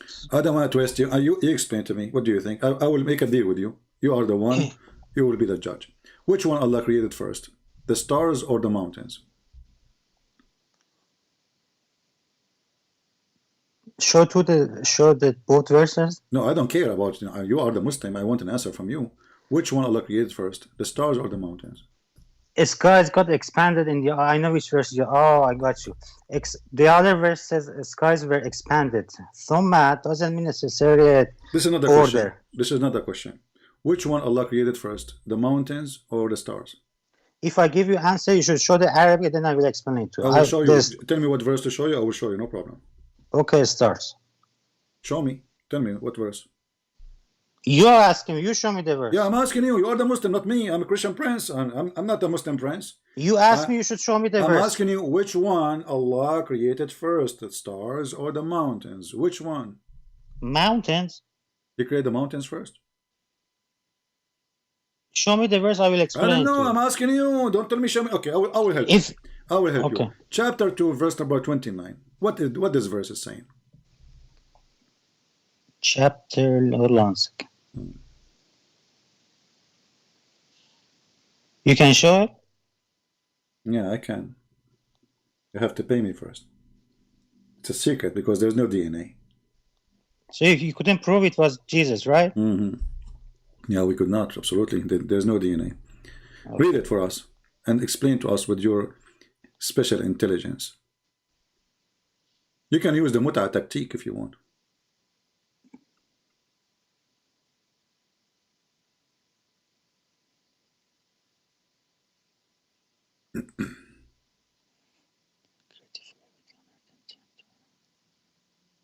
Why you are whispering? Why you are whispering? Read it. Show the Arabic. Read it. Show the Arabic. You don't know Arabic. Do you know Arabic? You see, when you read the Arabic, Do you know Arabic? My friend, as long as I show you the verse, I gave you the verse number, I gave you the chapter number, read it in Arabic, go ahead. What's wrong with you? And you are not an Arab, and you don't speak Arabic, so what you are saying to me, show me in Arabic? This is debunked in Islamic websites. Oh, debunked in Islamic website. Is that Monkeypedia? It is debunked, so you're wasting your time on this one. No, I have time. I'm here just to have fun. Just go ahead, debunk it. Go debunk it. What does that say? What's it saying? Look at the verse. Explain the verse. Explain. Okay. Abdul, come on, Turtle. Explain the verse. Or what I'm saying. Isn't it debunked already? Okay, tell me what it says in the debunk. The verse that contains thumma doesn't mean the after. What is thumma? There's no thumma here. Hold on. There's a thumma. But what does have to do? Okay. I want an answer. See, I got you. Okay. Okay, you got me. Tell me what. Thumma doesn't mean after here. Thumma does not mean after. So it means what? It means it's continuation. Continuation. So why in the translation is saying then? As a translator, the thumma we know it's not continuation. I want you to change the translator. What translation you accept? I don't know. Hold on a second, let me check in. Yeah, check in. You are checking, by the way. You can check in so easy. Guys, thumma is not after that. Shall we go to dictionary? Shall we go to dictionary? You can go to dictionary. There is a Muslim, hold on, there's a Muslim, he teach Arabic, and he is trying to promote Islam, and he have a class about the word thumma. Shall we play it? Either you have to admit now, I give you a chance to redeem yourself, my friend, from being a liar, or you say, okay, I challenge you to show me. One of the meanings is after. Also, in other sentences can mean Don't tell me continuation. after. What thumma mean? Does it mean after or no? Both. So now it mean after. One of them is after, but in here it means continuation. Here it means continuation. No, it does not mean that. Here we go. Yes, it does. All right, here we go. This is a Muslim video, and he is teaching the Abduls what the word thumma mean. Let me put it in the screen, and everybody will see in a second, and everybody will laugh at you. Let us see what thumma mean. Here we go. This after, you don't need to show it. I said so that. it means after. So why you are lying? I'm not lying. I said this one here. It means continuation. Okay. So you couldn't prove your point. I told you this is debunked. No, it did not. I just admitted that thumma mean. It's not a continuation. It's mean after that. Here doesn't mean after. Okay, where it's okay. Which interpretation saying here does not mean after? Go to the Answering Christianity website. It is debunked. Okay, but Answering Christianity is run by a guy. He's not a scholar, and he is a person. He said there's no magic exists, and he, he made fun of his prophet. He made fun. He says anyone believe in magic is a stupid. Go and watch his debate with me. Do you agree with him that magic is a lie, and whoever believes in it is stupid? So you can't debunk this one, but you jump to another topic, right? You are the one who mentioned to me go to a website. Okay, you go to a website. Tell me what they say in the website. Google Answering Christianity. I'm asking you what they say in the website. The website says this thumma here doesn't mean after. Okay, okay. The website says that. Read it for me. Read it for me. I challenge you. Which becomes a fact. I have to Google it. Whether we can interpret the Quran in that particular way to suit something that is known in the future. And the short answer is, we can do that if language supports that fact. That's one point to note. But the important thing is that the language has to support that particular interpretation. Some people try to fit the Quran with some scientific discovery, and usually these people don't have the right qualifications. See? So this is your Islamic teacher saying, this is what thumma is saying, and some people, they try to make the Quran fit with scientific discovery. So they are liars, and this is a Muslim saying that. Why you want to say that? This is not a Christian prince. And there's a party called thumma. But the question was, how do we know that thumma does not have the meaning of order? Because scientifically we know that the heavens were created before the earth. So the questioner asked whether that was to do with the scientific knowledge that we have. Does scientific knowledge interpret the way we understand verses? Meaning in the future, if we discover something which becomes a fact, whether we can interpret the Quran in that particular way to suit something that is known in the future. See? So thumma is an order of a creation. This potato, he says in a website it says that, in this website it says that. This is a lie.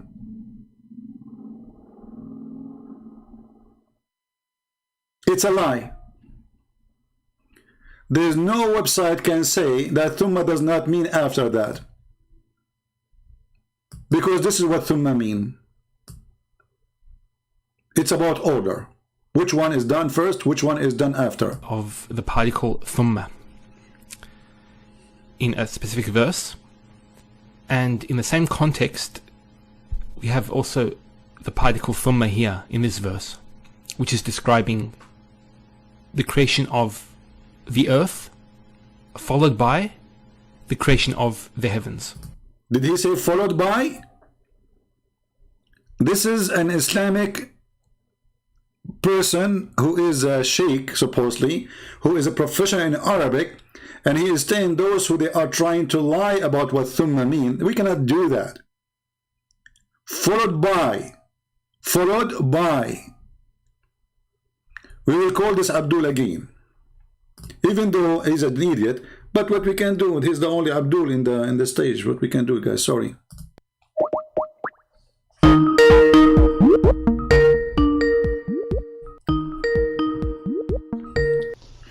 So did you hear your sheikh? Yes, so it says, oh, it's not sequential order, right? He says it is followed by. So thumma mean followed by. It says, he said also it's not a sequential order. He said, no, it says about he's talking about thumma, how many repeat it. But he is saying, repeat it he is saying sequential order. Thumma it's not sequential followed order. by. He is saying we should not make the Quran fit with science.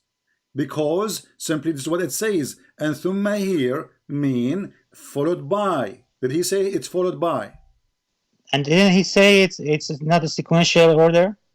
What do you mean he didn't understand? He said it's mean followed by. This is what we care for. It's mean here followed by.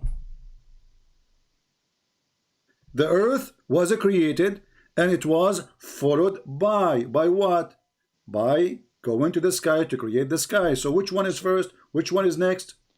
This one is continuation. There's Summa Dawah. This is continuation. Get lost. Do we have any Muslim? Every single Muslim scholar agree that thumma mean after that, because simply this is just a plain Arabic. You can go to a dictionary and you will say there's only one meaning for it. There's no two meaning, there's no three meaning, there's no four meaning, there's no options. Desperate and a fool.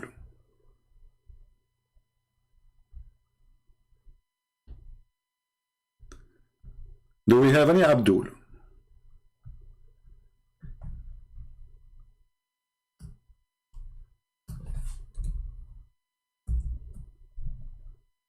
Anyone?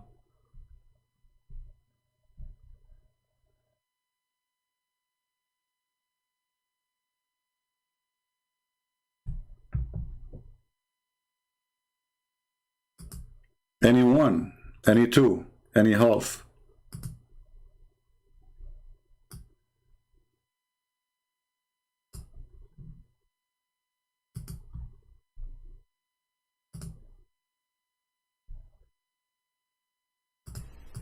We're going to go through examples from the Quran and from outside the Quran to demonstrate the different meanings.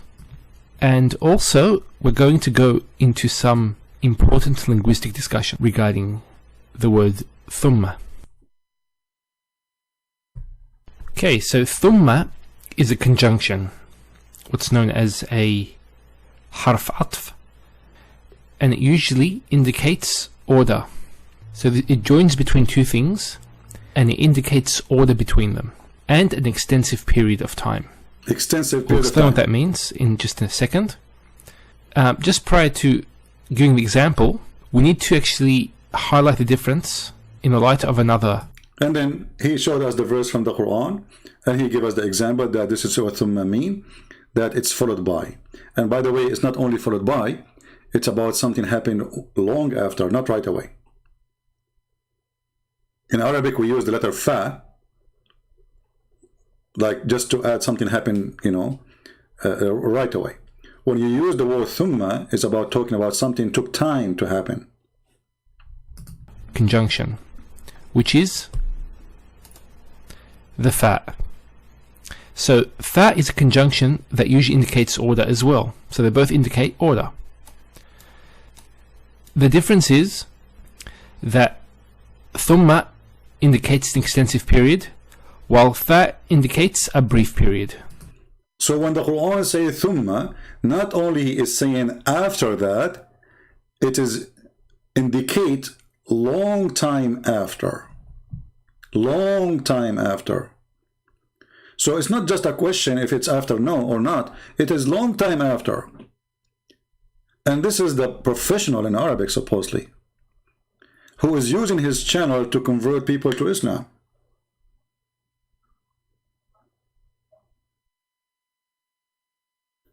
And then you get somebody from India, he do not know how to say his prophet name correctly.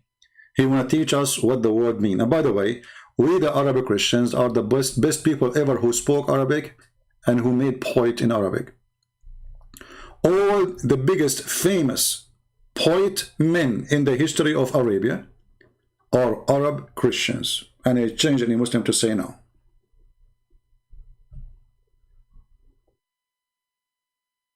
So, Mimi Hijab, he made it clear that he agreed with his God that if the Quran is from a book, not from God, then this book shall have, you know, a contradiction.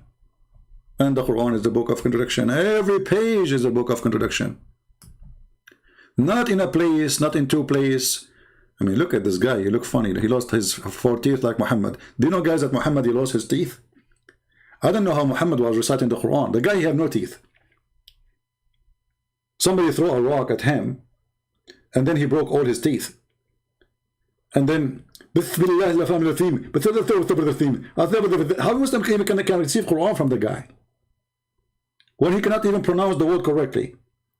Take your teeth off and see how what will happen to your pronunciation. Right? See Luke 19:27. I called you potato and we laugh at you. We see them. We see them. Okay, I will go with you. Guys, I will go with you just to show you how stupid you are. When I say Muslims, they are the last one who can defend their stupid God. I mean it. When I say stupidity is amazing, I mean it. Look what you just did. Let us say, for the sake of argument, your post makes sense, which is not, because simply we can defeat anything you claim there. But how your stupid Quran says, I agree with it. When your stupid Quran says, I agree with Luke, I agree with Matthew, I agree with John, I agree with whatever with you, and you are saying, I don't agree.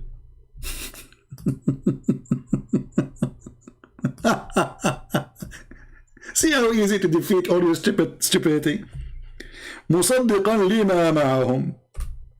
The Quran agreeing with what with us. Abdul, who is desperate, he don't agree with what us. Allah, he agree that what with us is the true book of God. Read it. So you idiot, you say, I am going to show you something wrong. Allah is saying, I confirm what is with them. Remember carefully, not what was with them, what is with them. And the Muslim, even they say the Quran is a book for every time,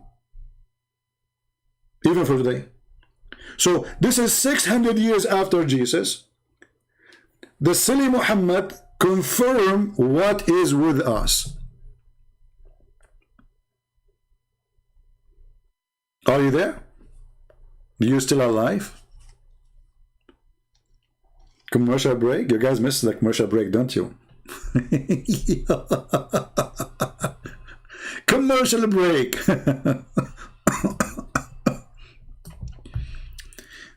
You see, if you start reading the verses from the Bible and you show them that they are stupid and they are silly, they will say to you at the end, you are lying. But what they can say now about the stupid Quran confirming what is with us? What they can say, they will say we don't agree with the Quran. But those, my friend, those people are super intelligent. They are. Half in the shade and half in the sun. And I was half in the shade and half in the sun. And I was half in the shade and half in the sun. And I was half in the shade and half in the sun. And I was half in the shade and half in the sun. And I was half in the shade and half in the sun. And I was half in the shade and half in the sun. And I was half in the shade and half in the sun. I was half in the shade, half in the sun. I don't remember what I have done. I asked the Prophet what I should do. He said, Allah will make you a barbecue. I said, Prophet, don't say that. Please, I will give you my hat. The Prophet, he said, if your hat is full of money and you will give me your honey, I can forgive your sin and you can sit as that. half in the shade and half in the lab of the Lat. Half in the shade and half in the sun. Half in the shade and half in the sun. Half in the shade and half in the sun. Half in the shade and half in the sun. While Jesus was making the blind see, Muhammad was busy teaching Muslims not to sit half in the shade and half in the sun. I mean, what an important topic. Was half in the shade and half in the sun. I was half in the shade and half in the sun. I was half in the shade and half in the sun. I was half in the shade and half in the sun. You know what? Isn't it going to be funny if you have half tan, half none? Like half of you is white, half of you is dark? Man, I never thought about that. That would be a nice art. Every day I will sit in the same line, half in the shade, half in the sun. Okay, what will happen if we sit half in the shade and half in the sun? Genius? Shade and half in the sun. So my teacher told me that I shouldn't do that. When I asked for the reason, he said, because this is where shaitan sits. So he's asking me, can you elaborate? Yeah, I can. I can elaborate. What's wrong with you? This is very easy, man. I'm genius. I'm a scholar. I'm a sheikh. Not like you, stupid idiot. Don't you know my name is Sheikh Asim? Aman Rabbi Aman. I can elaborate and increase your rate. I'm a scholar, not like you, berate.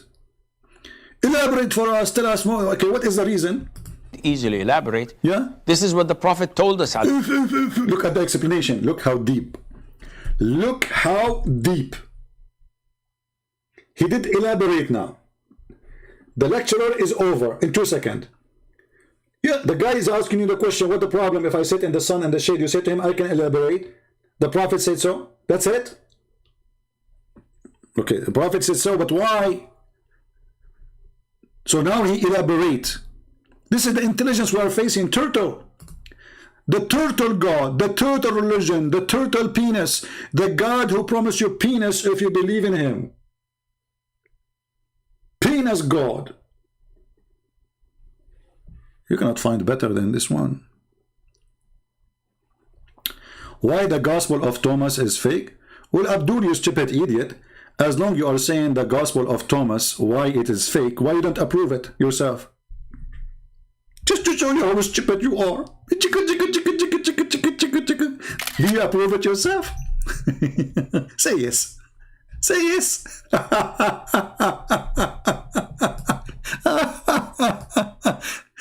You know, the problem with those Abduls, I don't like to talk about myself, but you can tell yourself.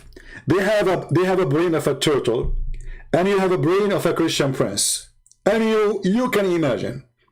So Abdul, why it is fake? Do you approve it yourself? You will say no.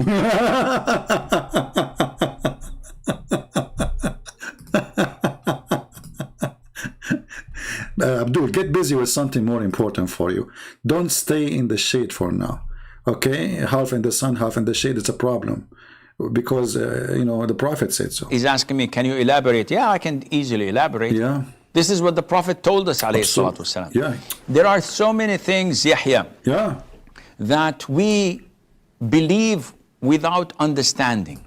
So how the Muslims come? How come the Muslims, they are discussing verses in the Bible, they won't understand? How come when it's come to this stupid turtle God, they don't care to understand? The second we say to them, Jesus, God says, I won't understand. A person who believes that he cannot sit half in the sun, half in the shade, he's going to go in the deep Bible verses. And things go far with the stupidity. Beyond actually stupidity. Look at this guy, look. No, but I can believe and relate because I believe in the Quran. I believe in Muhammad alayhi salatu wasalam, our messenger, and I believe in the existence of Allah. Okay. So anything else is by default. By default. Therefore, when we wake up, we... Hold on. Guys, sit down, please. Because if you are standing up and something happens... Disclaimer, disclaimer, disclaimer. If you die from laughing and you have heart attack and you have a fever after laughing so hard, it's not my responsibility. The Prophet is giving his information which he received from God. and what the Prophet received from God is unbelievable information, which nobody knows. When we wake up, we sniff water up our nostrils 3 times. 3 times. And blow it out. Blow it out. Why? Why? The Prophet tells us because Satan or the devil sleeps over our nostrils. Where's the DNA guy? Hey, DNA, can you get me the DNA from the socks of Shaitan when he's sleeping in your nose? I mean, this is very easy. You go to sleep, huh? Wait 10 minutes. After you sleep, Shaitan, he come. He go inside your nose. Close your nose. I mean, close your mouth.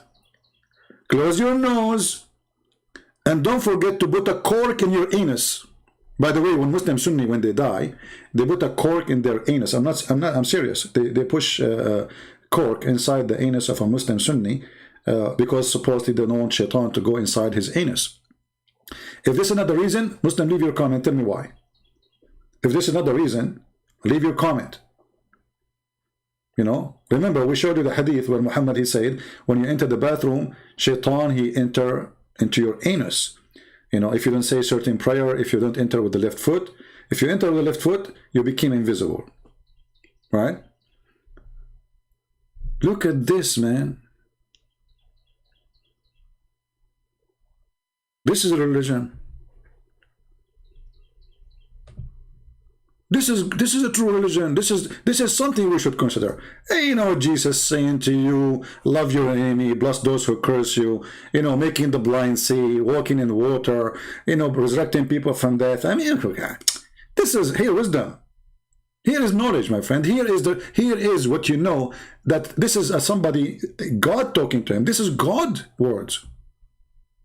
When we wake up, we sniff water up our nostrils 3 times. 3 times. And he Muslims, why 3 times? Who will help me?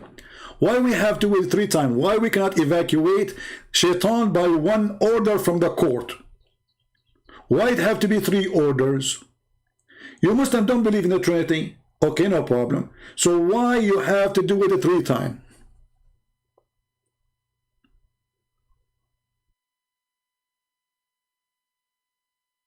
And you're Muslim?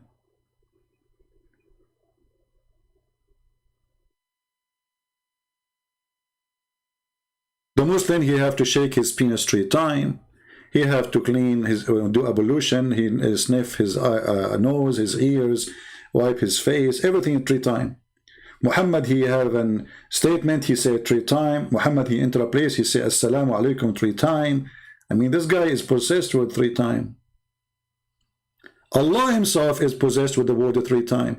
Allah, he says, in the name of Allah, ar-Rahman ar-Rahim. Okay, what is that? 3 names of Allah. Why? Isn't it enough to say in the name of Allah? Why 3 times? Mary in the Quran, Allah told her don't talk for 3 days. Zechariah the same. 3 times. If a Muslim divorces his wife 3 times, he can't come back to him.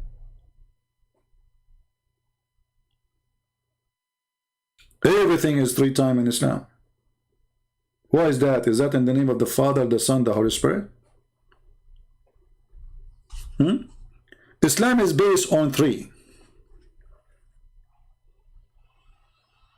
Allah, Muhammad, and Jibreel. Can Allah deliver to Muhammad his Quran without Jibreel? No. Can Jibreel deliver the Quran to the Muslims without Muhammad? No. You know, one of the funny things in the Quran, not only it's a book of a stupid contradiction and fictions, the guy dies standing for a year. There's a Afrit, there's a genie, he can bring you women who were in Victoria's Secret from Yemen. There's a genie who died for me to bring me diamonds and jewelries. There's genie who built for me idols in the synagogue, and the Muslims, they claim that they are against idols. No. Things can go really, really, really far. And this is what I'm going to say to everybody now.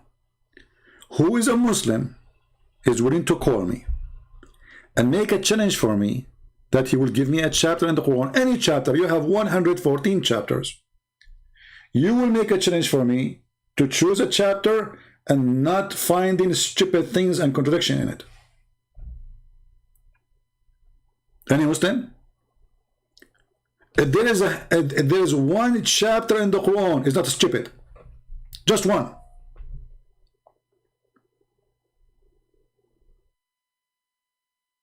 Any Abdul?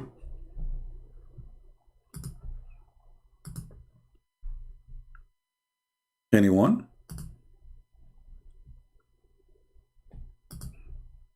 We give the Abdul the opportunity to call a friend, to call the Sheikh to call me. And during that time, we welcome you all with the Christian Prince.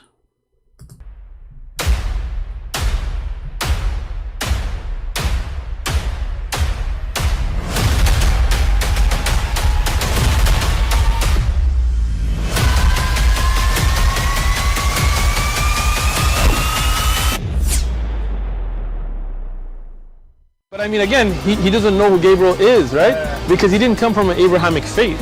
The people of Mecca were pagan. Quran is mentioned, if this book was from other than God, they would have found in it many contradictions. If a book is without contradictions, that has no bearing on whether it comes from God or not. I've had phone books that are inerrant, but I certainly don't think God gave them.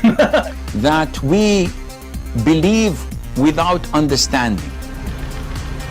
Take this wig of flag, you son of...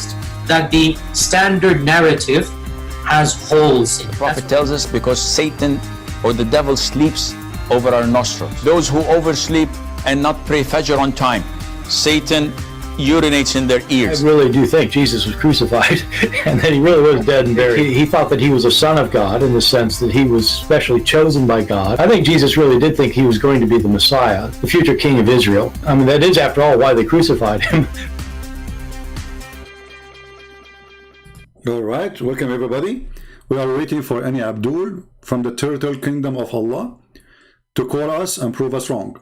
I believe that Allah is a turtle. He has a brain of a turtle.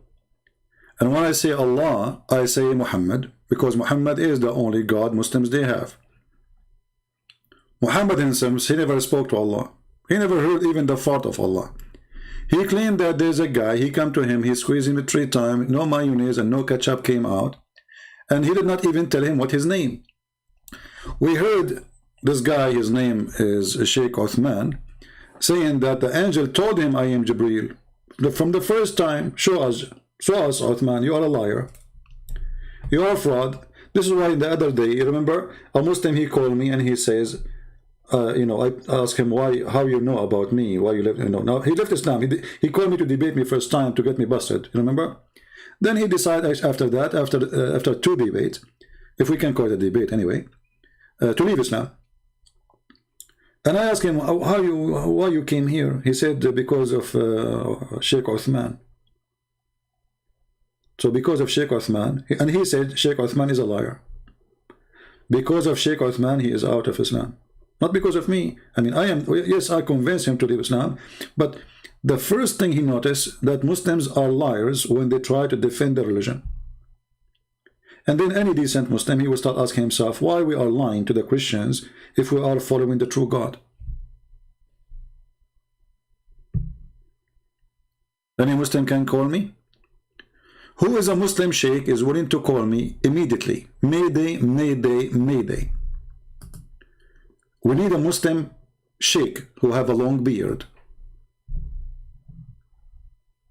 who can call us and prove us wrong.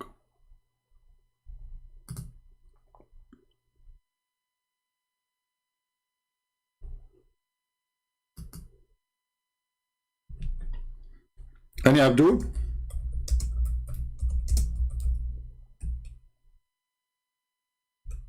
Let us see this Abdul. He called me before, but I was offline.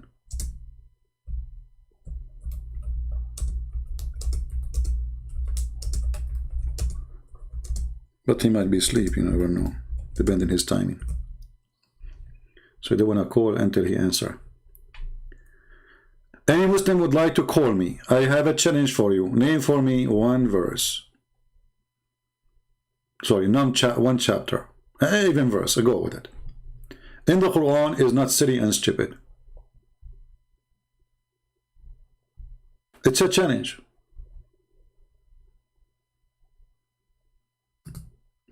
Who can accept the challenge?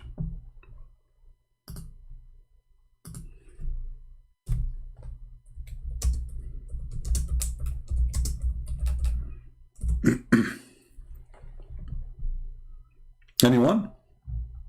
I'm looking in my list here in the text I received in Skype to see if Muslims, maybe we can get one. I'm looking at the old text.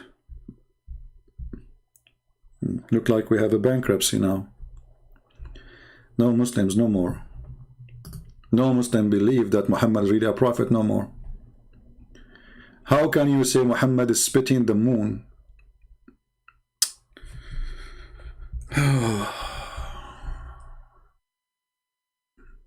What Muhammad did, he's spitting the moon.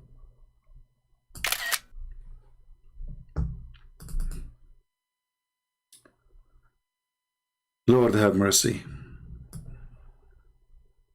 Please help me. How can you say that Muhammad is spitting the moon is unscientific?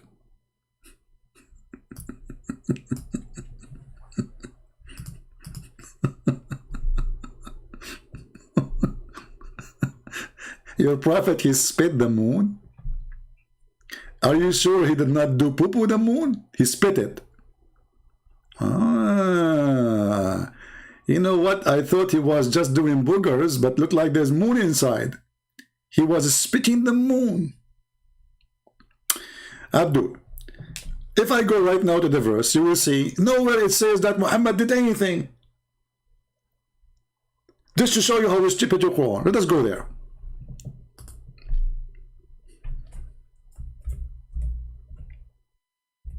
Oops, I'm typing in English. Okay, you have to switch always the language, you know. If we go to the Quran, we will read this and we will see how stupid the author of the Quran. Shouldn't you introduce for us what happened? The hour of the judgment day is nigh and the moon is cleft asunder. Who did that? Is Muhammad involved? Where it says Muhammad, show me. Where even it says Allah is involved. Or what the Quran reporting is there is a, obviously it's an eclipse. And the Quran here report that there's something stupid of Allah because he claimed that this is the start of the judgment day. It is the start of the judgment day. A Muslim saying to me, I'm hiding. My friend, I am like Allah. Allah in the Quran, he says, he speaks to anyone. The difference between me and Allah is different. By the way, they're different. I go and do lectures. I travel to countries to teach. Allah never showed himself. Allah, he says, I never spoke except from behind a veil. Allah is a female. If we type the word hijab in the search engine of the Quran, what we will find? We find that Allah is wearing hijab. Read it.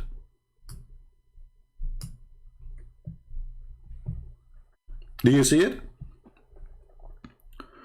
Your God Allah is a hijab boy. I'm waiting for you.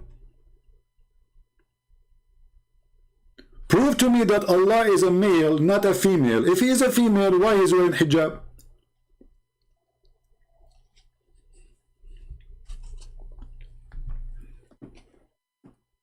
Any Muhammadan?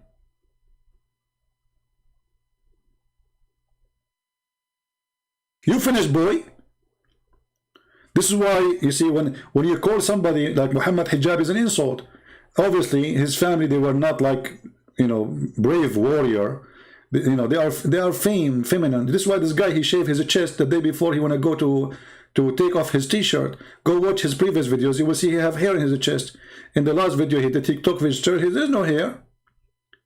Hijab is a female. So you call a person, you are wearing a veil. Even Uthman, he tried to insult me. He said the Christian prince wearing a burqa. Go watch the video. It's an insult. It's an insult to have a burqa. So Muhammad hijab, his last name is burqa because all the men in the family, they are wearing burqa. Otherwise, you tell me why they call them this name. And this is your God himself is a female too. He is wearing a burqa. I challenge the Muslim to tell me why Allah is wearing a burqa. Give me a reason. Is he hiding? Is he sexy and you know it?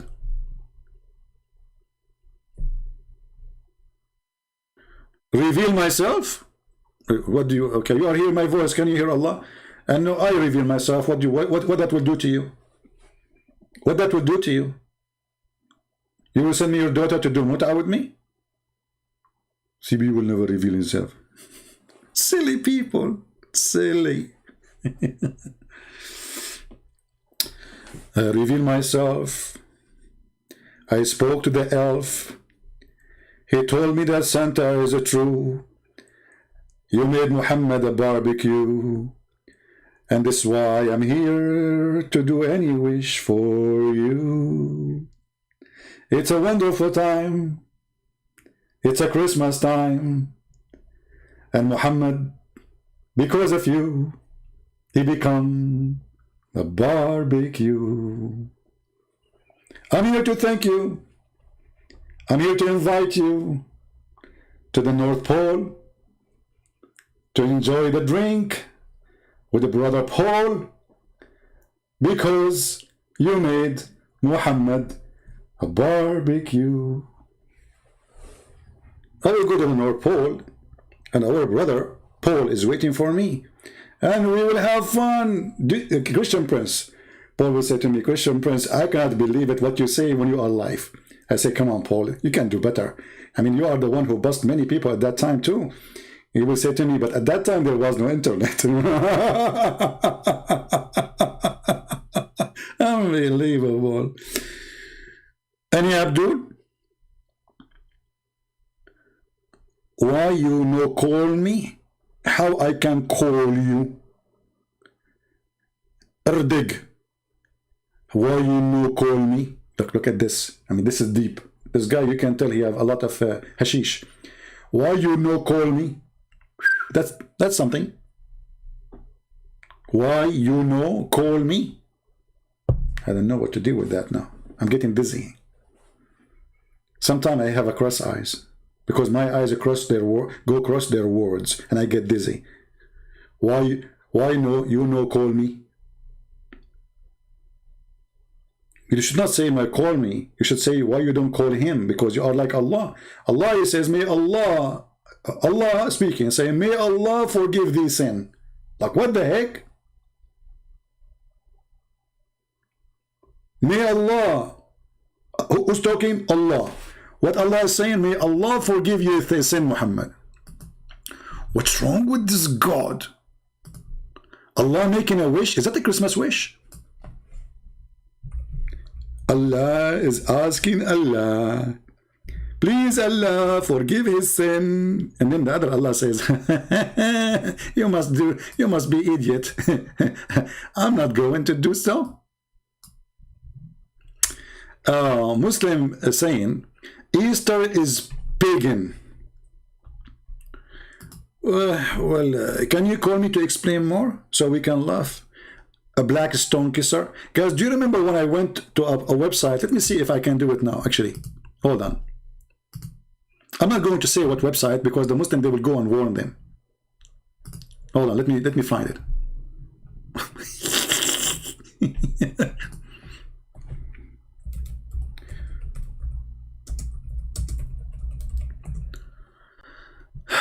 So I went to a website. Let's see, I'm trying to find it.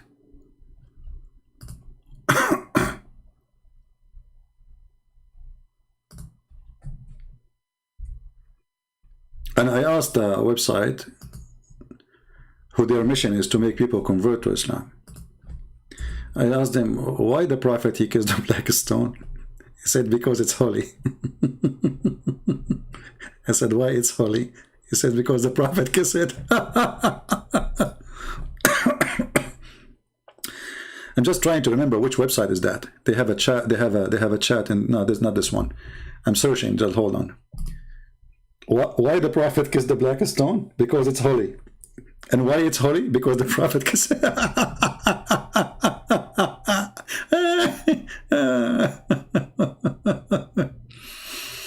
Oh boy. Don't tell me they closed the website. I cannot find it. Let's see.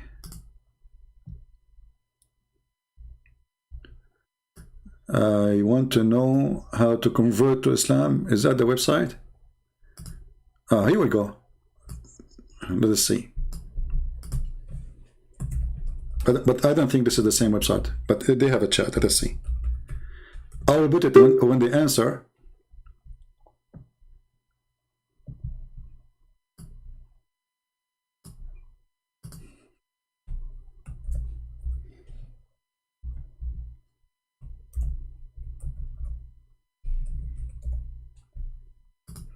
Okay, they are asking about email. We will give them whatever email.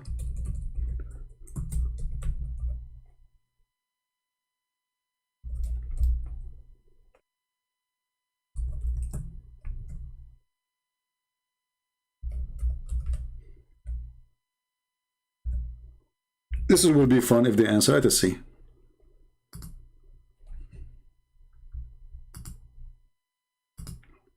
I sent them a text, and now we are waiting for them to answer.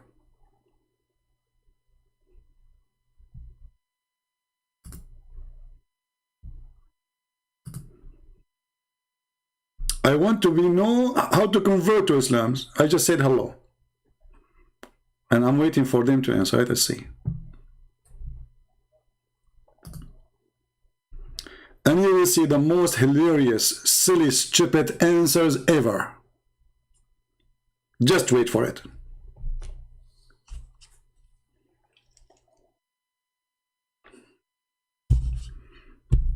Until now, nobody is answering. And look, they are asking me for my name. I don't want to give, I mean, I have to give them the true name.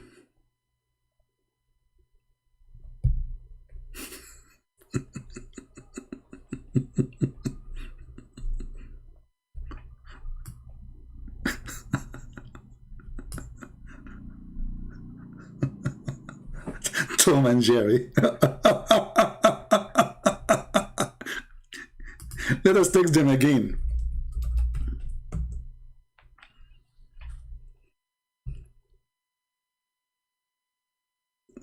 Nobody is answering.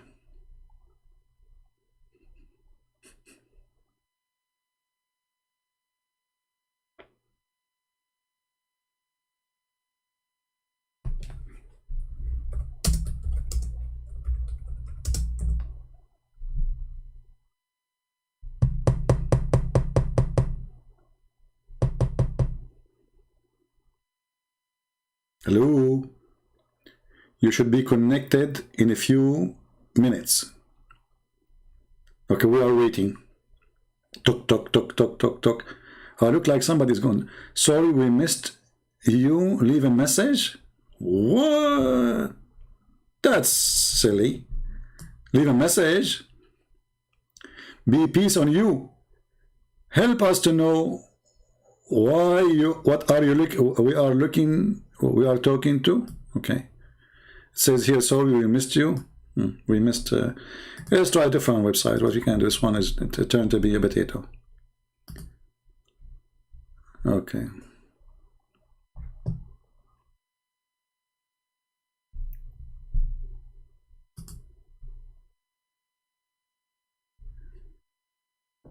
I cannot find that website. I don't know. Maybe they took it down. Because I remember the address. I cannot find it. I type it in www, you know.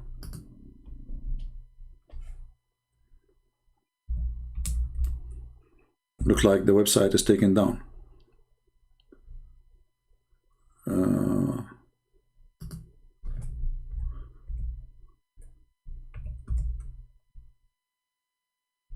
Yeah, I cannot find it. It was hilarious. Anyway, we posted in. I mean, we did it live like now, so it should be there in YouTube. We asked them why the Prophet he kissed the black stone, and they said because it's holy. We asked him why it's holy. He said because he kissed it. And now we can do the same. Muslims, why you Muslim kiss the black stone? Listen to the answer. Mayday, mayday. Muslims, if you are not truly pagans,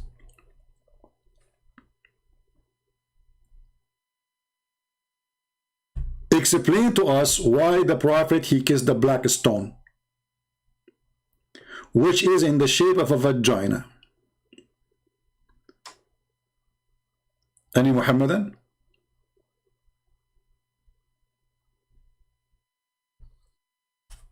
Anyone?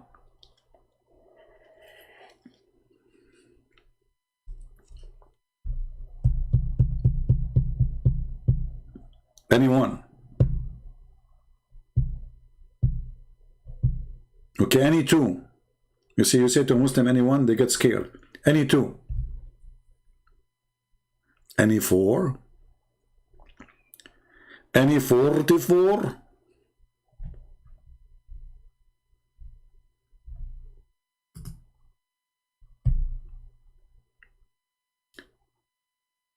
By the way, if you are a person who speak different languages, my books is available in many languages and we offer them for free in many languages.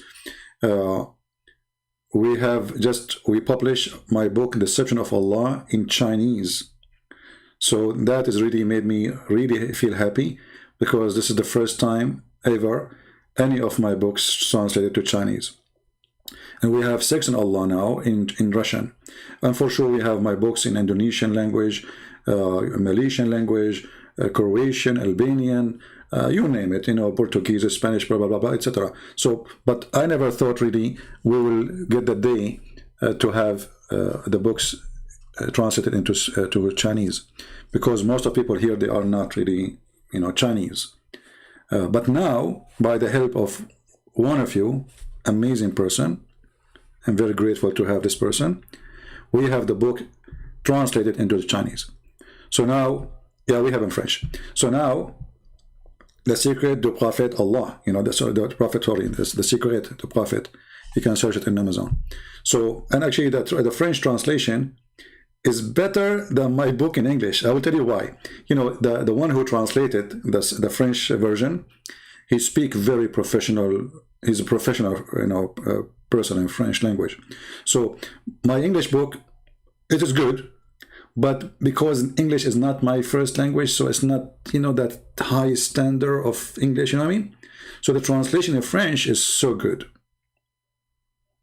So the French translation is wonderful.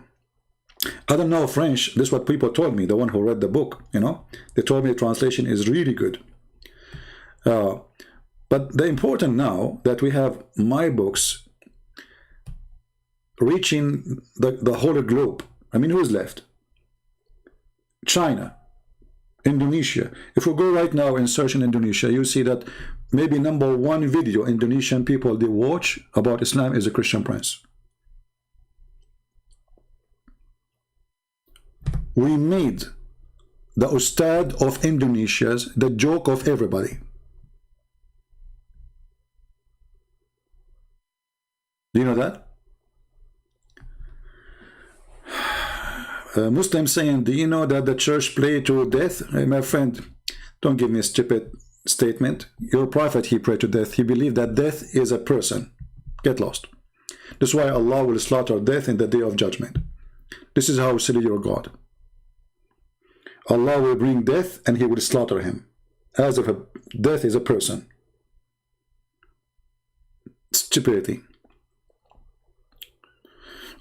Hindi, you see, most of Indian people, they speak English, right? So we are able to reach to India because simply, I think #1 language is spoken in India is English. Every Indian person go to school, they don't teach in Urdu, they teach in English. So all of them are receiving, you know, the knowledge. Do we have any Abdul?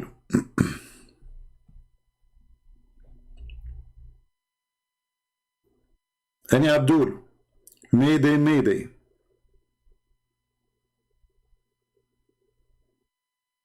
Allah, he prayed to Allah. Allah, he asked his prophet to kiss a black stone. The black stone is the right hand of Allah. The right hand of Allah, they look like a vagina. The right hand of Allah is gone. There's nothing left. There's a few little rocks. You see, actually the black stone is a clear proof that Muhammad is a fraud. Why? Because according to Muhammad, the black stone is going to witness for Muslims in the judgment day.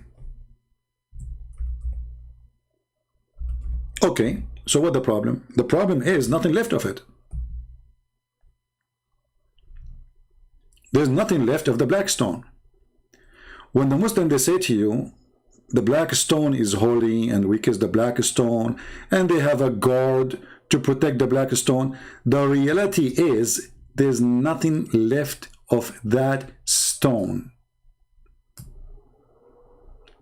There's little tiny rocks inside and it is surrounded by wax.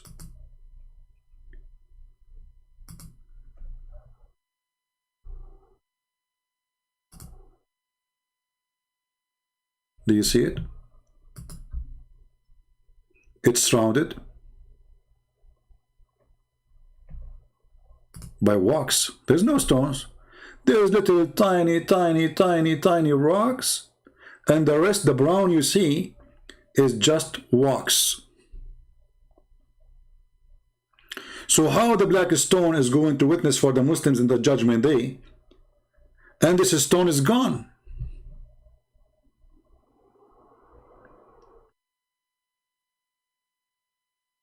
How Allah could not protect his stone, which is the important. This is the one who is going to be like part of the court system of Allah. Ask any Muslim, is it true that the Prophet said, the Prophet between two brackets, said that the black stone is going to have eyes and tongue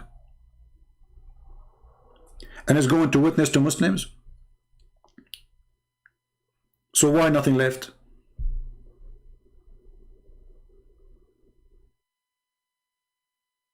And why it is in the shape of a vagina? And why we have to do maintenance? You can go right now, search in YouTube, maintenance to the black stone, the Kaaba. You will see how they do maintenance. They have a guy from Pakistan. He's a professional supposedly in this business, and he do walks around it with heated gun.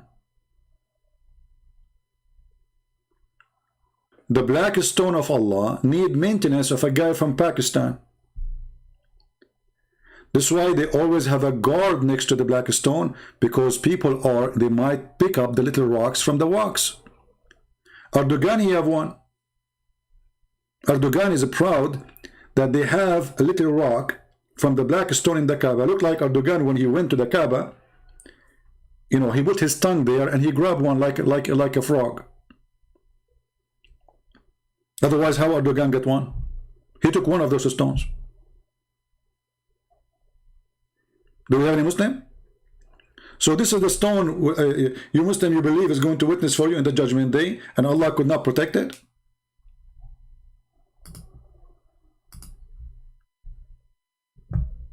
We accept all kind of colors, and I would like to see Indonesian Ustad. You know those Ustad, they just make money from those poor. There's the guy, his name is Abdul Samud. His name Samud, right? Like the idol of Mecca, Samud. He take $5,000 for a speech of 2 hours in any place in Indonesia. $5,000 at least. And for sure they pay for his hotel, car, food, $5,000. Me, I don't even take $5. It's for free. All of you are here. All of you are welcome. You don't pay me even $5. He got paid $5,000, yet he cannot answer anything about Islam because he's a potato.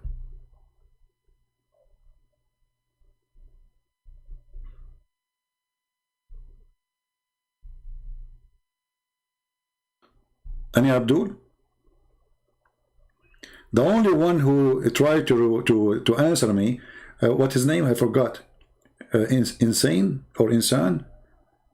I forgot his name. The guy who died, who offered me 5 BMW. Christian Prince, I have a challenge for you, 5 BMW. Like, what the heck? I'm so glad he did not offer me 5 turtles from Indonesia.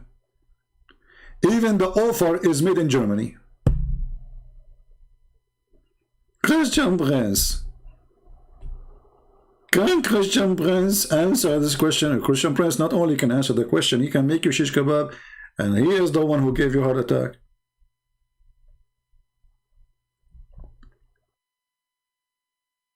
Any Abdul? What's his name? What's his name? Because I want to search his videos just for laugh, you know. We are bored. As you see, we are calling Muslims and nobody is calling us.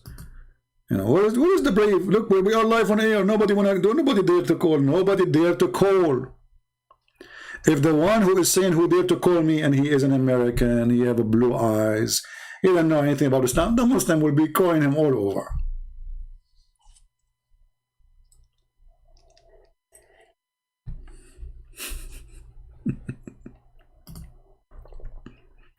In my scenario, we got a Muslim, he asked me for Jesus DNA. That is the best they can do. What he want? He want Jesus DNA. His name is Ustaz Insane Mortadella. Okay, hold on. Insane Mortadella. Hold on, let me search for his name. His last name is Mortadella. Oh, hold on. Moko Ginetta. Moko Ginetta. Okay. All right. You know, somebody was saying mortadella. I like mortadella. I like morta and della together. Hey Della, how are you?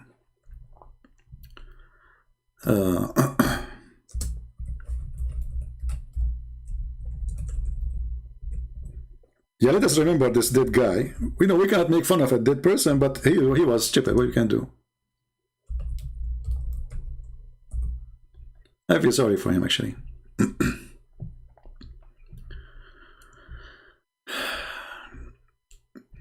Episode number 1. Are you ready? Episode number 1.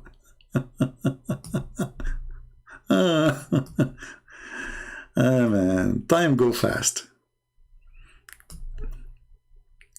Look at this.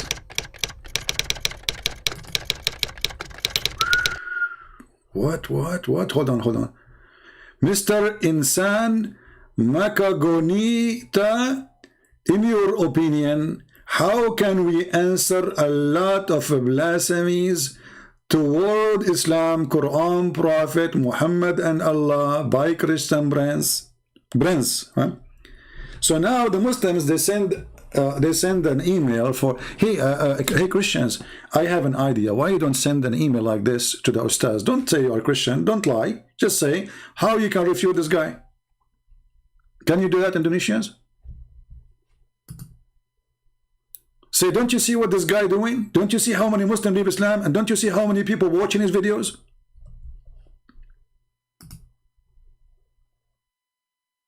Like, come on. So who is the Ustad? He have the guts. Like this guy, he did not have the guts to speak to me. But he tried. He's a genius. Dear viewers, in the first episode, here are the answers from the question of all claims of Christian friends towards Islam, Quran, Prophet Muhammad SAW, and Allah Subhanahu wa Ta'ala. We will provide the answer in English so that the world understand that the knowledge of Christian friends about Islam and Christian is very shallow. We want it to... You see guys, by the way, my knowledge is very shallow. Like if you are going to do fishing, you can capture my fish so easy because it is too shallow. And later the guy, he died because of my answers. He had a heart attack. To be done fair, so we hope he will open his face marks and we have a face-to-face dialogue. This is face-to-face dialogue now? Guys, this is face-to-face dialogue. So why the Muslims, they say show us your This is face-to-face dialogue. The videos will be divided into many episodes and titles, and are presented using English and Indonesian. Subtitle is provided. Okay. Now, for the first episode, we begin about Trinity. Assalamualaikum warahmatullahi wabarakatuh. Like, what the heck? Now you started? So all of this was what? Now you decide to say Assalamu alaikum. Now you are in the house already for half hour. You sit on the couch, you are eating zucchini, and now you decide to say Assalamu alaikum? That's deep. Backward. Pious. Christian prince doesn't understand the history of the origin of Trinity. It appeared in AD 325 when the conference of Nicaea from 20th May to 25th June AD 325. At the time, bishops and leaders of the church gathered in order to talk about the status of Jesus, led by King Constantine. Since at the time there was a group of Arians who argued that Jesus wasn't God, while this is the first lie. You go check, you will see that Arians believe, those Arians, they believe that Jesus is God. So those guys are just the potatoes. They have no idea what they are talking about. Because the conference which happened at that time, it was not about if Jesus is God or not. It's about Jesus was, there's a start when Jesus came to existence, or he was exist from the beginning. That's all. This is why when Muslims they speak with stupidity. Anyone can go right now and search for the name he just put in there, and you will see this guy is not telling anything truthful. So Muslims, my experience with them, they say anything to make the crowd happy. Muslims, sadly, they don't go and they don't confirm what their stupid teachers say to them. Whoever say to you anything, Christian prince, Muslim, whatever, always check out if what they say it's true or not. Don't take what people say to you for granted. So Muslims, who is the one who agree with this guy? Is it true that this person, he believed that Jesus was not God? This is absolutely false. So stupidity is beyond imagination. The guy did not even start, he made a poo-poo. The guy did not start yet, and he made a poo-poo. Because all the Christian sect, doesn't matter, even the one we believe they are heretic, they believe that Jesus is God. The conference was not about if Jesus is God or not. The conference was, is Jesus start to exist in a certain point, or he exists with the Father from the beginning? That's all. Otherwise, all of them, they agree about the same thing. Jesus is God. Even they believe in the Father, the Son, the Holy Spirit. The question was, in this sect, when Jesus came to exist, when the point of the existence of Jesus. But the Bible says, in the beginning it was the Word, and the Word was with God, and the Word was God. And then the Word became a flesh. So that is Jesus from the beginning, the Word of God. Jesus said before Abraham, I am. That means his existence have nothing to do with the day of his birth. That is the existence of the flesh between us, born as a human between us. But that is not his existence. That's why he said before Abraham, I am. The Jews, they said, well, you are not even 50 years old. So how you can say you are before our father Abraham?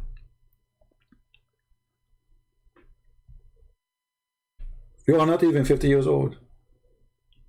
He said to them, truly, truly, I say to you, before Abraham I am, and Abraham, he saw my day and he rejoiced for it. So the Muslims, because they are so desperate, they have nothing to say. They come with any answer they wish, and all their answers proven idiots. Oh, Ahmad, you know, call me. Why you don't call me, my friend? Why you don't call me? Call me to see if the Muslim is right. Who dare to do so? Who is a Muslim? He dare to do so. Any Abdul? Because I can get you busted even from the Quran, you idiot. I can get you busted even from the Quran. Because the Quran not in a single place says that there is some Christian, they say Jesus is not God. The Quran says the Christian they believe and the Jews believe. So how come your God even do not know about that? Hello?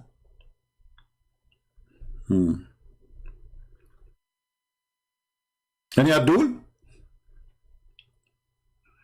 Who is a brave Abdul? He have something to say.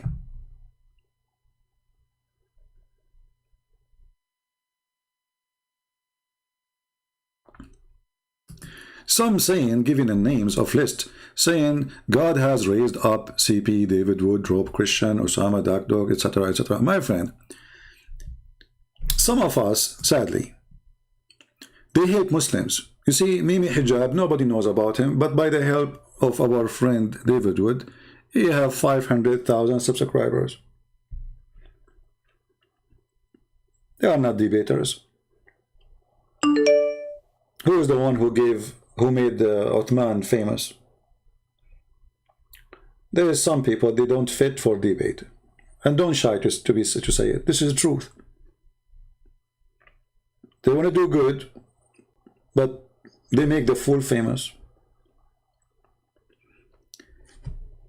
You will notice that every single Muslim want to debate David Wood, but nobody want to come to me.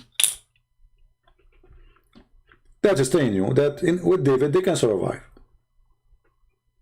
but they cannot survive with me. They are lined up to debate with David Wood, because first he will give them chance to get a lot of subscribers. Secondly, the debate will not make any difference, regardless if it was good or bad. This is the truth. This idiot Mimi Hijab, who was nobody, he was a speaker corner boy, nobody listened to him. David Wood agreed to debate with him, he made him famous. Thank you, David. This is what happened. And then David Wood, after the debate, I made videos about the debate, and Muhammad Hijabi got so upset, I made him shish kebab. Always remember one thing, if a debate happened and I make many videos to get the Muslim busted, it means the one who was on the stage, he was not doing a good job. Otherwise, why want to make videos to refute the liar in the stage? Because the person who was on the stage next to him, the Christian, did not do a good job. I will give you an example. When this guy, Mimi Hijab, he said, not a single Jew believed that God have a son. Not a single Jew. Why David Wood did not say to him, you stupid idiot son of Muta? Go to the Quran. It says that the Jews believe that the person, his name is Uzair, is the son of Allah. Why don't you get the opportunity to demolish him right in the street, in the stage, immediately? Every Muslim will laugh at him. He just said, not a single Jew. And he repeat that tens of times. Not a single Jew, not a single Jew, not a single Jew.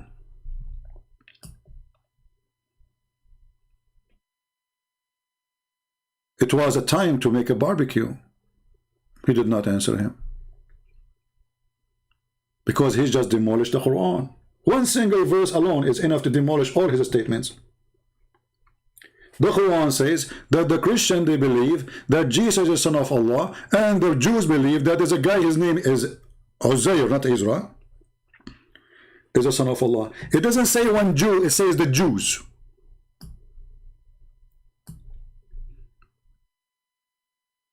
So why we don't get the Muslim busted when we are debating him? Then after we debate, we go to make videos. When the guy, he says, when David, he asked him, will Allah have body part? And Mimi Hijab, he laugh, he make a mockery. Muslim, they start laughing too. He says, who said so? Why David wouldn't say, hey, hello, are you stupid or what? Your prophet said so. Your Quran said so. And let me play for you some scholars by video saying so. Don't let the mockery, my friend, listen, the Christians, this is the problem of the Christians who they are not Middle Eastern. They don't understand that Muslims don't debate, Muslims do mockery.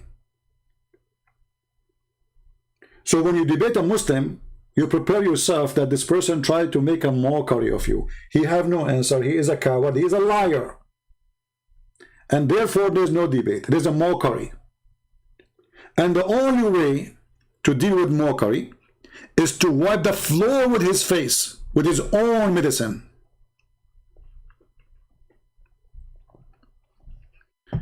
Okay, Ahmed, you tried to call me, my friend. Just text me. Look at this guy. MashaAllah, he is quoting Quran for me. Look at this. This is, you see, this is Muslims. This guy, he just recited Quran for us. His mouth is so clean because he is following the Holy Prophet. And now I will call you. Get ready.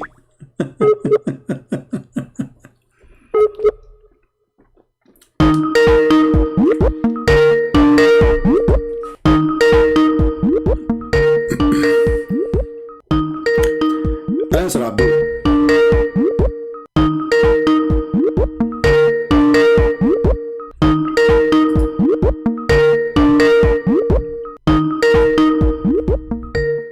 Potato, answer.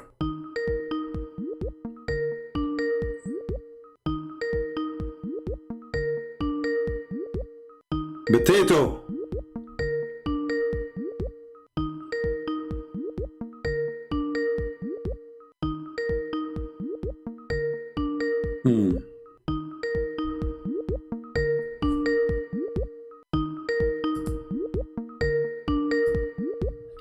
His name is Muhammad. That explains why his mouth is filthy.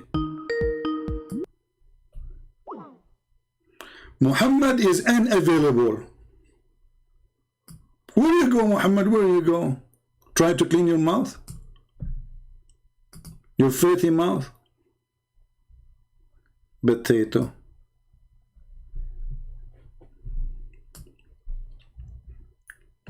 So, this is why I say, sorry, I'm losing my voice. We appreciate the work of all Christians who fight Islam, but there's people who they are not really good to debate. They are not good. Because debate is someone who don't go after the debate refuting what they said in the debate. You do it in the debate, not later.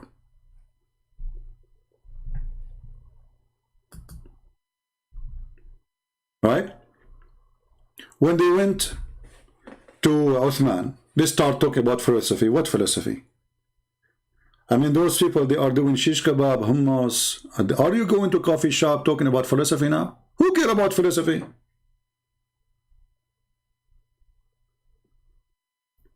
Ask about something important, debate about something important. Now it's time to philosophy. Suddenly they became philosophers. All of them, they are philosophers, the Muslims and the Christians.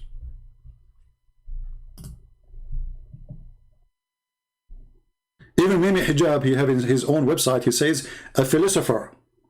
Mimi Hijab is a philosopher. Is it philosophy is against Islam? Philosophy is against Islam, but all of them are philosophers. So we support those Christians, whatever their names, including David Wood. He is a, he is a wonderful person, by the way. But I say that they did not learn yet that debating with Muslims is not a debate, because you cannot debate a liar. You have to corner a liar. A debate is something can happen between two decent, honest people. Do you agree, people? If the other person who is speaking to me is not decent, he can give me any answer he wants. So do your God Allah have hands? Who said so? a decent Muslim, if they are exist, he would say, yes, the Prophet says so. I agree. There's a video of Fifi, go watch it. And he was debating with a Muslim, speaking to him, well, you cannot call us kuffar because we believe Allah have hands. Because the Quran says so. So Fifi say, yes, Allah have hands. Muhammad, you say no. Who's of them is lying? So when you go to debate with the Muslim, you prepare yourself that you are going to speak to a taqiyya, loading software. Taqiyya means we can lie to Christians, we can lie to Jews, we can lie to everybody when it's come to our religion. There's no debate. And this is what I do here. I'm not debating Muslims. I corner their lies. Just yesterday, remember, we have a Muslim, he called me, he's a nice person.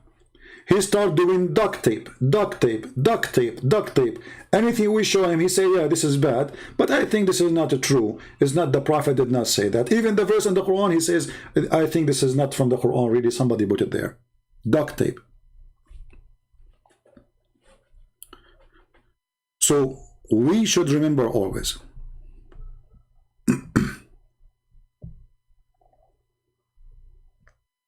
Go, Ahmed. You are just a filthy mouth. Go. Obviously, your mother, she is not good to use such a language with me.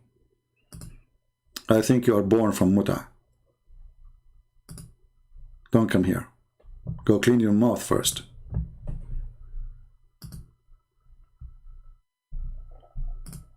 This religion, or the followers, they speak too much about morality. When they have zero, they have none. A woman in the Middle East, she can't walk alone in the street. Do you know why? Because Muslims, they have a lot of ethic. To the point, a woman, she needs a guardian. Do you see how much ethic? Not a single window in the Middle East does not have bars. Do you know why? Because there's no thieves there. Not a single house don't have high walls. Do you know why?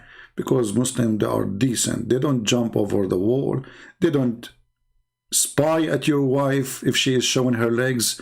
They don't steal your rag if it's in the laundry. Even the laundry is at risk. But nobody speak about God and decencies as those people. The land of filth. How you can be a person of decency when your prophet is the most perverted man ever in history? When a man, he go to his own son wife and he flirt with her, and none of the Muslims say this is a shame. Why? Just you cannot speak about Muhammad. That's it. The second you say to Muhammad, if you say to a Muslim, if somebody do that to your wife, is that okay? He will say no, no, no. Okay. If the Prophet did that to your wife, is it okay? He will say yeah. This is how they are. They are under the terrorism of Islam. Nobody dare to question the faith of Muhammad, but we do.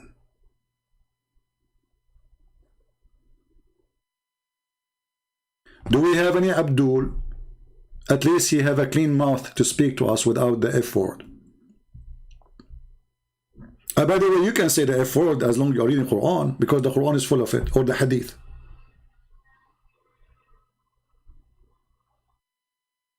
Any Muhammadan?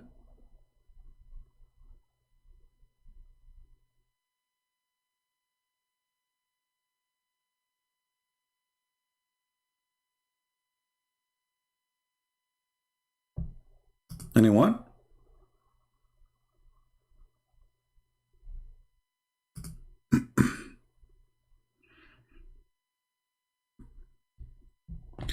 I challenge you Muslims about anything you believe in. Just name it, whatever you want. You see, the Muslim, when they claim they can debate somebody, they choose a topic a month in advance, they go to the internet, they collect all what they claim to be evidence to help and support their ideas. I do not need that. I'm live on air, bring it on. Who dare? You have zero knowledge in your cult. And this is why you are afraid. And it doesn't matter how much a sneaky snake you are. I will grab you from your head, not from your tail only. Try me.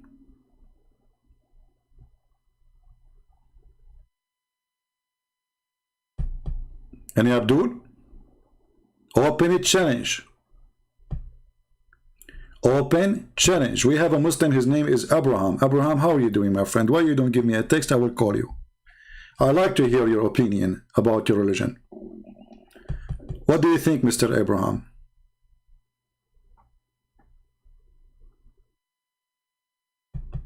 Are you there?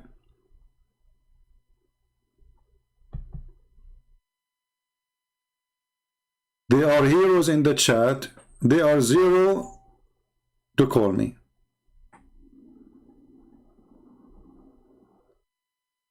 They line up to debate the Christians who know nothing, even about their books. Christian by names. We cannot find them to debate us. Where are they? The last one who called me, he agreed the Quran teach that Muslim women, they can rend their vagina. They agree. All of you, you heard it today. He said, what's the problem?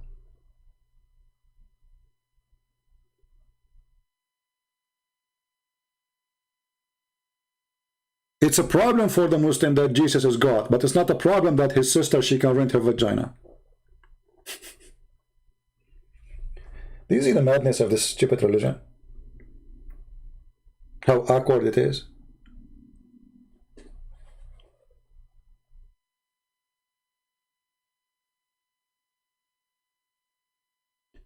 And they make it even more funny. They say we Muslims, we are more conservative. So they are conservative, but a Muslim woman, she can give her breast to a stranger to suckle it. And then the Muslim today, they try to find a solution for this. They say, oh, no, it does not mean to suckle her. It's mean to drink her milk. Why, you think your wife, she have a boobs with faucet?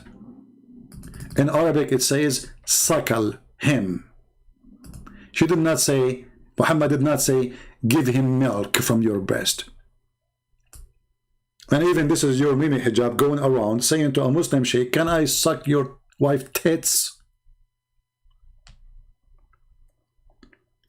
Isn't this is a clear evidence that Muhammad is mentally ill? If a man, he suck a woman's tits, what that will do exactly? You tell me. That will make him not to feel sexually toward her no more. Since when?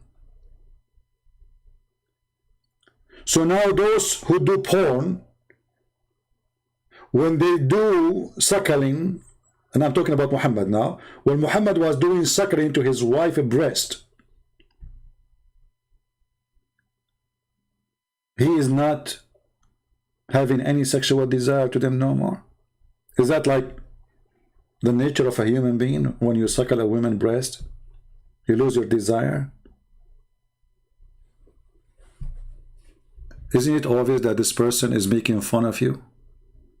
And Aisha then, she ordered her sisters, imagine, she ordered her sisters to suckle whoever want to enter upon her. So now it's part of the state system. You want to meet the wife of the king of the Muslims, the fraud Muhammad, you have to go to the office of Aisha, sisters and nieces. And there's many women who they are relative to Aisha. Their breast is coming out. Boing, boing, boing. And then you sit in their lap. And then you have to suckle each one of them 10 different times in 10 different days until you are satisfied. Remember, you cannot leave the nipples from your mouth until you are totally satisfied. Yahya related to me from Malik, it says that Aisha, the wife of the Prophet, may Allah please with her, bless her, please him, and grant him peace, admitted those whom her sister and the daughters of her brother had nursed, and she did not admit those who were nursed by the wives of her brothers. Look, the whole Muslim tribe is nursing everybody. And not only that, by the way, somebody might say, oh, those are not Muslims who they are men. No. They are growing men. Growing men.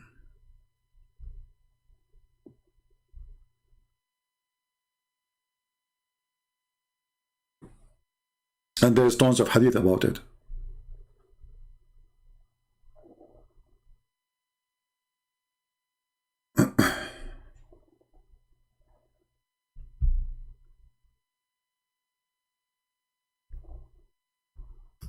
Read it. Read it and laugh. All those hadiths speaking about Aisha, the wife of Muhammad, ordering her sisters to give their nipples to a growing man with beard. And the purpose and the logic is to meet with Aisha. So this is a story here of a man. He wanted to meet with Aisha, but the sister of Aisha, she was able to suckle him only 3 times. So he could not do it. He got ill because he was not able to suckle the sister of Aisha 10 times. So imagine today,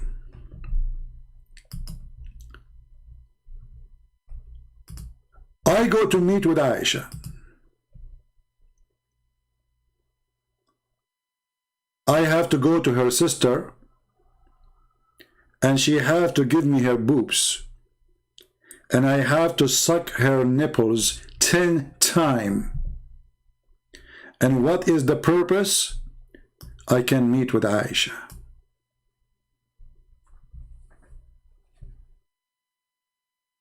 Somebody saying, didn't some women pour perfume on the feet of Jesus? This is suckling now for you. Look at this. Guys, just show you the stupidity of those Abduls. If a woman, she pours some perfume on Jesus' feet, it's the same as women suckling. Adult man. This is the same for the Abdul. Look at this. Look at this. I mean, how far stupidity can go? How far?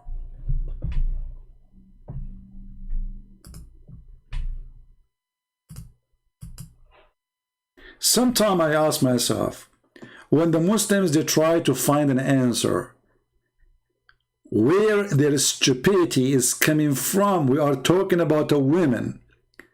She gave her chest to a grown man with beard.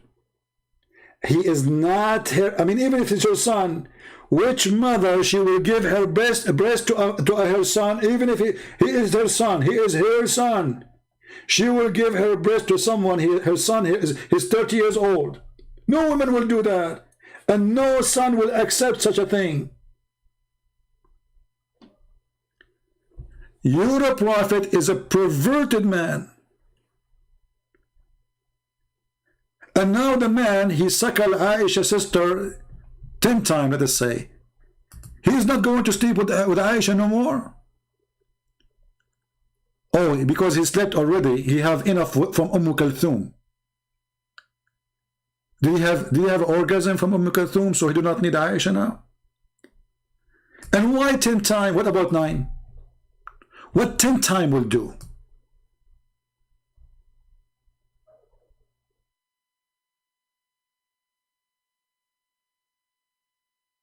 Isn't it obvious that Muhammad is a perverted, mentally ill person?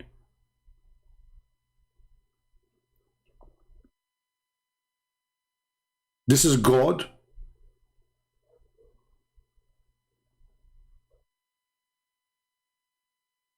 You could not find such a law in the Quran. Here we go, the DNA guy. No, I found it in the Quran. You are a stupid ear. You do not know what you are talking about. This is why I hang up on you, because you are a donkey. Look what this guy he said. Good and Prince, you could not find such a law in the Quran, right? Who said so? Who said so? This was in the Quran, but the goat ate it. Let us go to the hadith.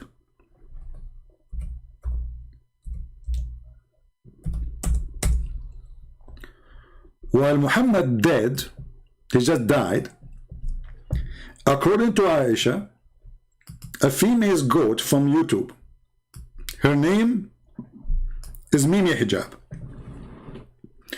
She went to the bed of a prophet. She took off her t-shirt and she jumped in the top of the prophet when he is in the bed. Remember, the Quran is under the pillow. In the top of the pillow there's the head of the prophet. So the goat, she cannot eat the Quran unless she move the head of the prophet and flip him from the bed. So let me draw the situation for you. Hold on. You know I'm very good in art.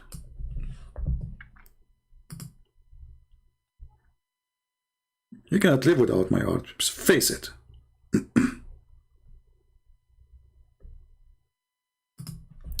So this is the bed of Muhammad.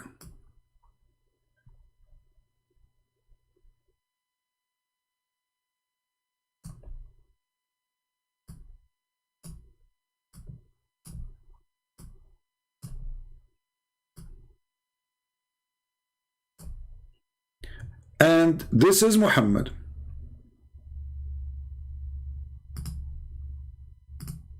We will change the color so you can see it.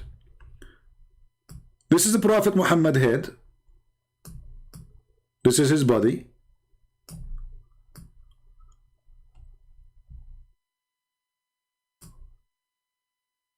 This is his feet. The Quran is under the pillow. Here. Behind. So the goat, she cannot eat it because the head is already on the top of the pillow and the pillow in the top of the Quran.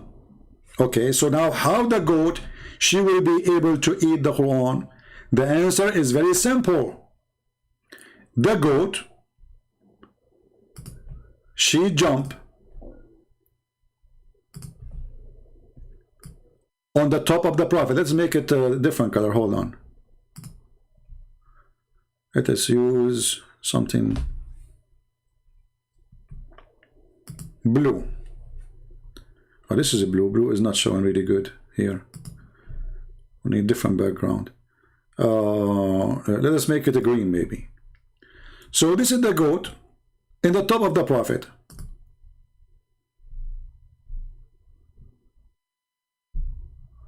Let us make it yellow, man. I mean, there's no goat is yellow, but Allah can make it yellow. You know, you never know. She might be yellow. Yeah, that's better. So now the goat is in the top of Muhammad. May Allah be pleased with him. And this is her head. Meh, meh. And the goat, she's asking herself the serious question: how in the world I'm going to get the Quran now? Meh. She said, okay, it's very simple. Let me flip Muhammad from the top of the bed. So the goat, she flipped Muhammad. She threw him from the bed. Muhammad is gone now. And then she flipped the pillow. No pillow no more. So what is left now is the goat, and now the goat is chewing the Quran. Let us draw the goat again because we have to erase some of the goat. May Allah bless her. This is the goat.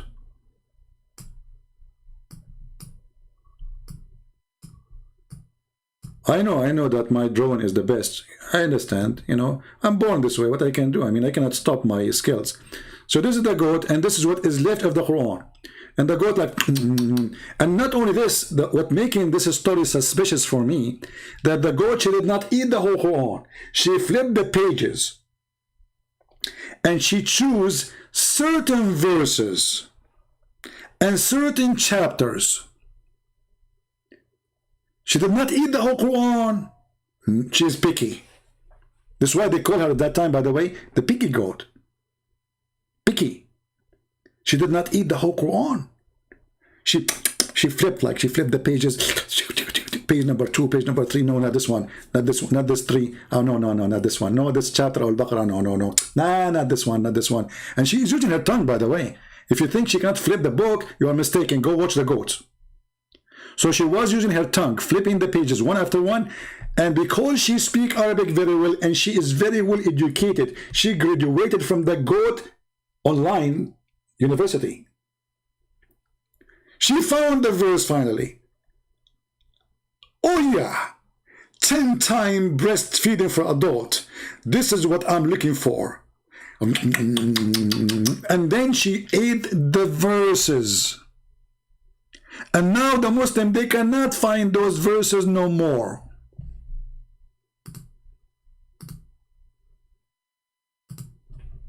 This is a religion.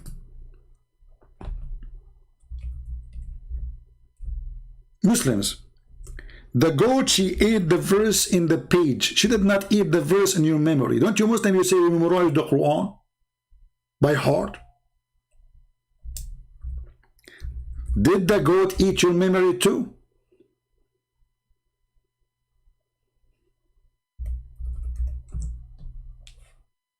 So I find that this was an excuse story. So the Muslim Sunni, they will delete the verses from the Quran because obviously they are ashamed of such teaching.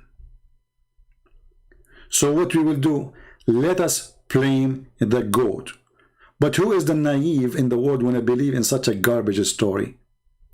The one who ate the Quran is you Muslims, not the goat. Because if the goat ate the verse, well, there is the verse still. Aisha, she remembered.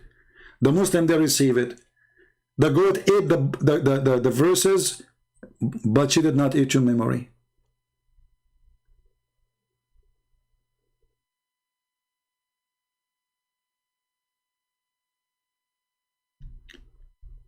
The problem is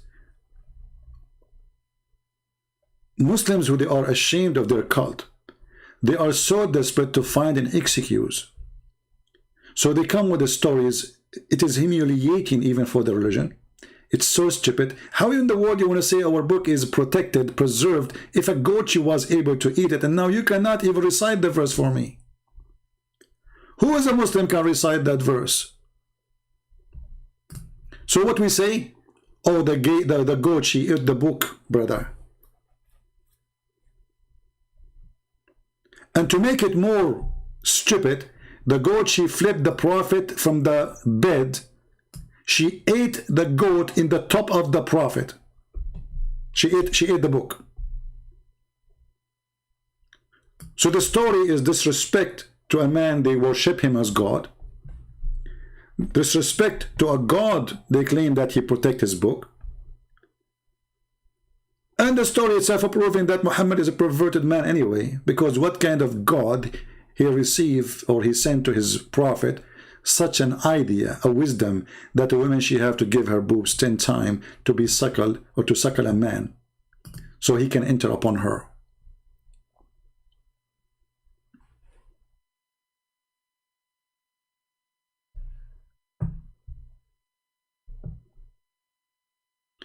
If anything was lost, it's built in mathematical protection. Did you calculate the verse of a 10 time breastfeeding? Mathematical protection. The mathematical protection Muslim they claim about is based on number 19. And this thing we can defeat in 2 seconds. You go to chapter number 1, verse number 1, you calculate the letters, you will see they are not 19. They are even 24, 25 at least. There we go. I change any Muslim to call me right now and we can calculate the numbers. Oh, we can calculate the letters right now and you will see it's a fraud. Even the Muslim, by the way, they say 19, chapter 19 miracle is a fraud. And the one who came with it, by the way, the Muslims killed him. Because even in order to make what he called 19 happen, he have to delete, not only wrongly to calculate the numbers, he have to delete verses and words from the Quran. That's why they killed him. The guy was killed in Arizona. And not only that, he claimed to be a messenger of Allah too. I never use the first verse. No, you have to, because this is the calculation based on verse number 1, Al-Basmala. Because all the division is based on number 19 in the Basmala. Yeah. You can open the website of the guy who come with this miracle, you will see it. The first verse he mentioned is this one. Bismillah ar-Rahman ar-Rahim. It's not 19. Do we have any Abdul? Chapter 79, verse number 30, does it say earth shake? No, my friend, nowhere it says that. Actually, all Muslim translations never say that. This is a fraud. This is a Muslim kid. He is like 21 years old. He was trying to refute me. He made a video saying that the word ha mean the shape of the egg, and then even ZakirNaik, he took it from the kid. But if you go right now, you will read any Islamic interpretation or even translation, you will not find any of them saying the word shape of the egg. Because there's no such a thing. The ha is the opposite, it's flat. He made it flat. You can go right now to the dictionary and you will see. This is why all interpretations saying he made it flat. The scholars who they are Muslims who speak Arabic very well, and they are Arab, why they don't say what they are saying, shape of an egg? Nobody says that. So this is the verse in the Quran. Open. Here we go. This is the website, chapter 79. And the earth after that he made it flat. Not only he spread, he made it flat. This is what the ha mean. The ha is, you see, like when your mother, she is making a pizza. She make the dough, and then there's a piece of wood. She push it in the top, round wood. She push it in the top of the dough, and she make the dough flat. That is what the ha mean. You can open the dictionary right now, and you will see. Here we go. This is the word. This is the word. You can copy it and take it to any Arabic dictionary right away. They lie. They lie. This is why if we go right now and we say, okay, let us see what the Muslim they say about this. Do they say this is the ha mean he made it egg shape? Nobody says that. This is a joke. Look, this is the official government website of the Kingdom of Jordan. This is the chapter 79.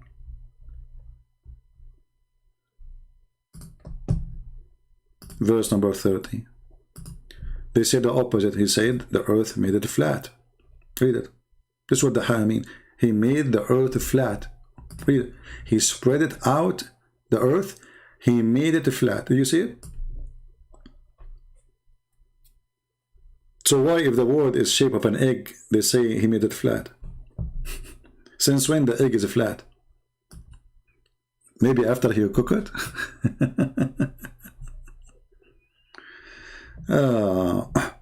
Your book says the edges of the earth. Okay, Armin, call me to talk about this verse.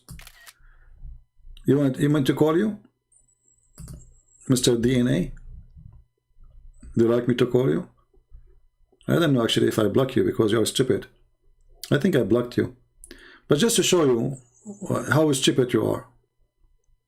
Your book says the edge of the earth.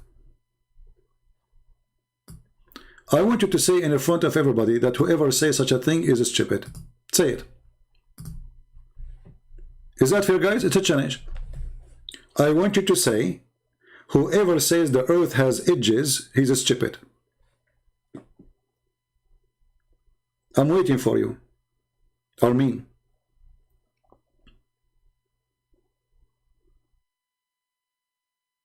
I'm waiting.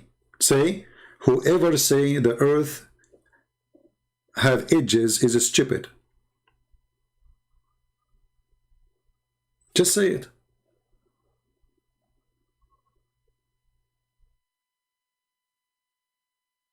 What happened? I'm waiting. Say it so I can put it in the screen. Actually, already you did that because you are trying to prove that this is wrong, right? You are trying to prove that this is wrong. But you stupid idiot, don't you know that the Quran say that the earth has edges?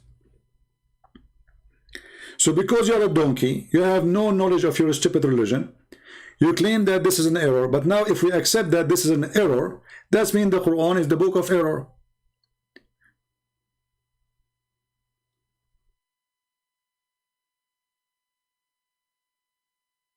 Let's go to the Quran. We will ask you, Mr. Abu. Text me in Skype, Mr. Abu, so I can call you and you can tell me about your question, and we can enjoy your genius knowledge. This is the Quran, using the same word in the Bible. The same exact word.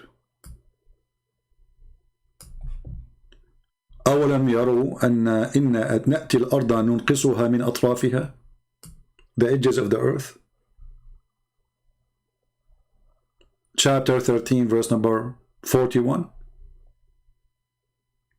Chapter 21 verse number 44.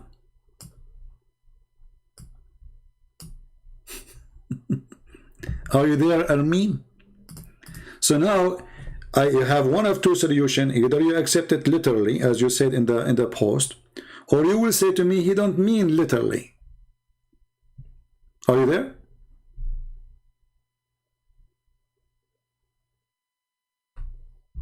Are you there? Is that literally or not literally?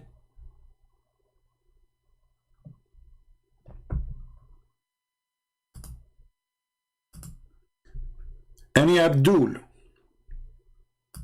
literally, you've been defeated. Literally, you've been humiliated. Don't forget to ignore what is between the bracket, because you are the one who taught me to ignore what is between the brackets.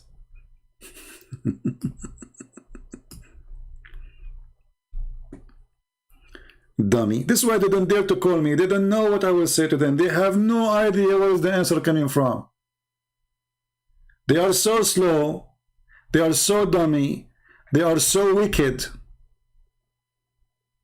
They are out of words. Hey, Abu, why you don't call me, my friend, and let everybody hear you? Guys, we have Mr. Abu here, and Mr. Abu look like he is a smart person.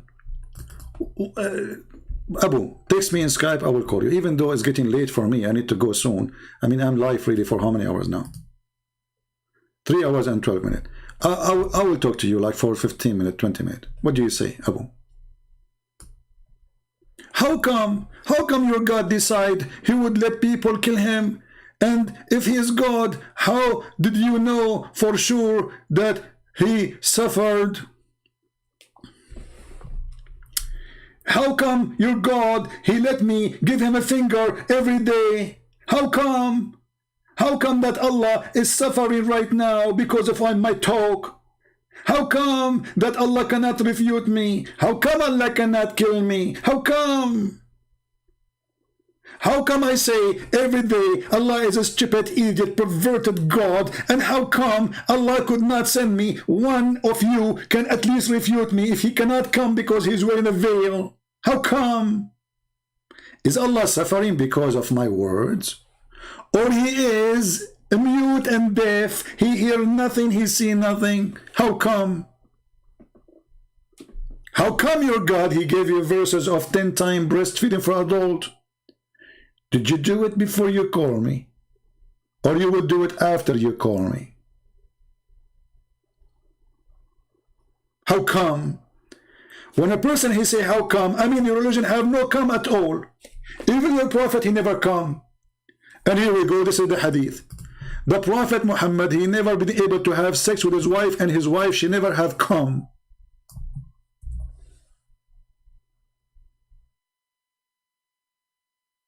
Once a woman, she wanted to speak dirty to me, and she said to me, I want you to come and meet me so you can come. I said, come where? My English was bad at that time, you know. I thought come like, yeah, okay. Some what? Where? Come what? Where? How? Who? What? Here we go. This is your prophet. And his wife, she witnessed that her husband never, ever made her come.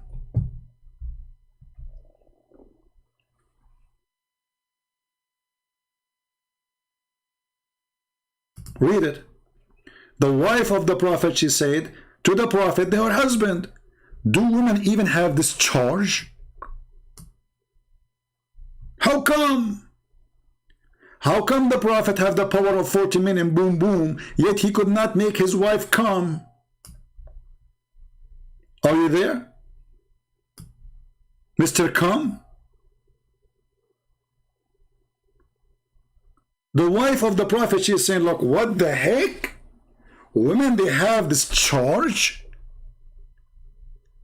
So what Muhammad was doing in the bed? He was cleaning the lice from the hair of his wife and her pubic area. As you see, this is the wife of the prophet, first-hand witness. Muhammad never made her come. So Mr. Abdul, how come? Are you there?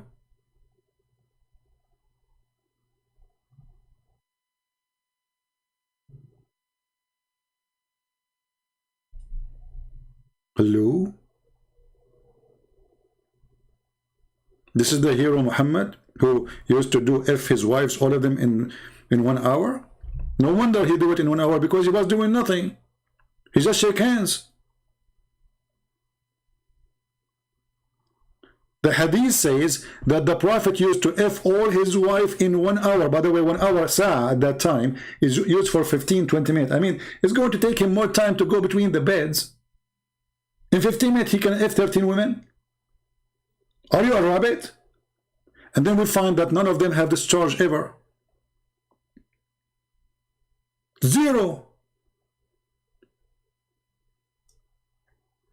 Imagine how embarrassing that a man, he speak about how powerful he is in bed, and then the wife, she speak about a woman, she ask him about, she come and she saw a liquid, should she wash it or not? Look at the questions, look at the clinic, look at the prophet, he's a specialist in vagina. And then the wife, she said, what? Women, they have this charge? Looking at the husband. The wife, she is looking at her husband saying, what the heck? I married an idiot. He don't even know how to make a woman come. I cannot find anything from the Quran. Okay, no, I am finding this from the Quran, because Abdul, listen. The Quran says, whatever the prophets say, you take. Whatever the prophets say, you take.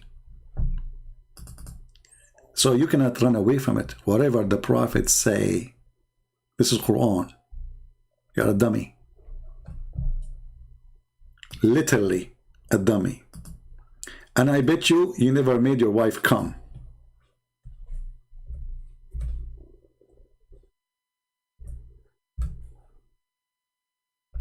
Excuse me.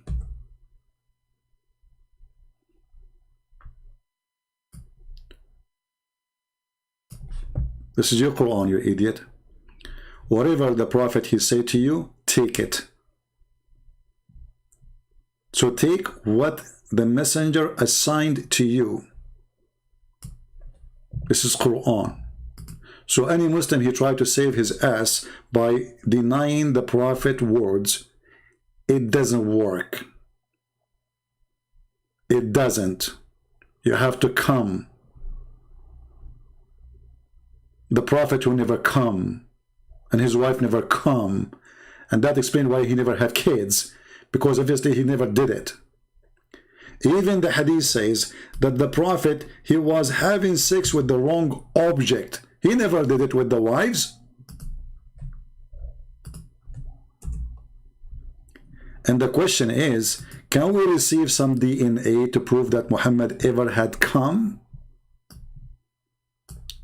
Aisha, she said, once the prophet was bewitched, so that began to imagine that he had done a thing. In fact, he did not.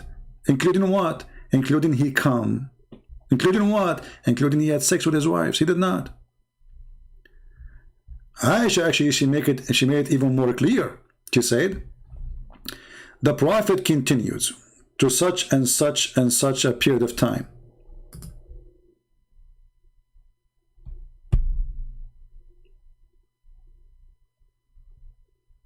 To do what? He imagined that he had come and he had sex. In fact, he did not. So the question now to the Abdul, Muhammad was having sex with who and where? If it's not the wife,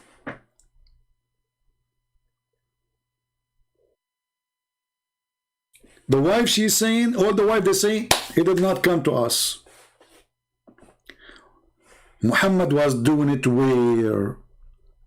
There's a cousin of mine, he's a very heavy sleeping person. So once he went to the bathroom, he wanted to go to the bathroom at night. So he did it in the bathroom, you know. And he came back supposedly. And then when he lay down in the bed, he asked his wife, he said, honey, when we open the bathroom door, does the light come on by itself? His wife, she said, no, honey, that is the refrigerator. Do you think your prophet was having sex with the refrigerator?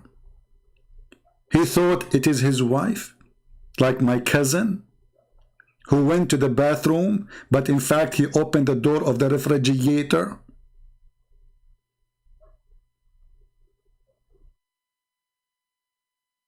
This is a prophet of God. He opened the door of the bathroom, the light turned on. He did it there. He come back. He remembered like, oops, since when we opened the door of the bathroom, the light turned on. Huh. So now he want to confirm it. Honey, when we go to the bathroom and we open the door, do the light turn on by itself?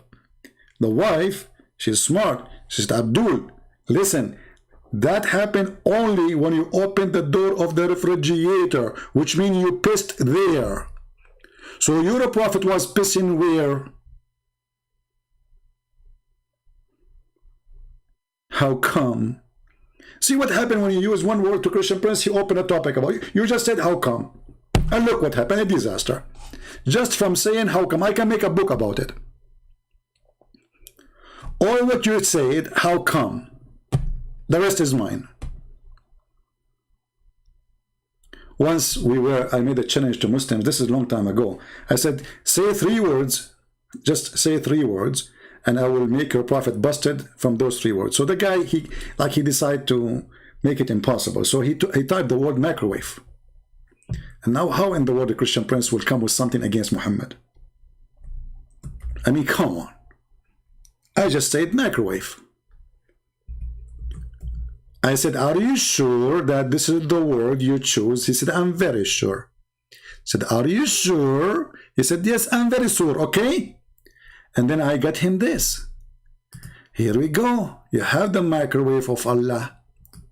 The Prophet, he promised every Muslim that he will be a female and he will carry a baby and he will deliver the baby in less than 15 minutes. That is the fastest cooking microwave of babies.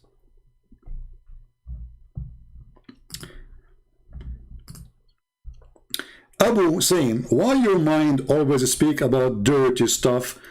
Thank you, because my mind is full of Quran. It is your Quran keep speaking about dirty stuff. What kind of a prophet, a woman, she come to him telling him what happened between her legs and that she was masturbating, and she's asking now the prophet, shall I wash it? You have it last night and now you are coming and still wet there. And who is going to help you? The guy was sent by Allah. So Muhammad was sent by Allah to clean vagina, not to clean the earth from filth. Muhammad is a vagina specialist. Women do not know if they need to wash the vagina or not before Muhammad. Muhammad is the one who gave them the answer. Muhammad did not question her, saying to her, shame on you to masturbate, imagining a different guy. He was worried about her vagina being washed or not. The woman, she said clearly, she was masturbating, imagining things. تحتلم. What Muhammad is worried about? Okay, now I think, let me see. Okay, no, this is disgusting. No, don't put your panty up. I thought it looked good. Don't it looks scary. Aisha, the one Aisha have is a lot better. No. Put your skirt again. Okay. So, okay, you go now, and you wash it. Okay, this is a prophet of God. So, who is the one is obsessed with those things? It's your books. So when we quote to Muslims what is written in their books, they say we are obsessed with what is written in their books, which is filthy. Who is the one who promised you endless penis? So you blame me for quoting your prophet? Who is the prophet? He says when you go to heaven you do boom boom, dahman, which means, do you understand? I'm not going to describe more because it's very filthy. He swear by Allah. He says when you do boom boom, you do with dahman. Who is the filthy? Where is God? Where is the teaching of God? But we have to be honest. I don't talk about the filth of Muhammad always. Sometimes I go to something very nice and comedy. Like as an example, not limited, this.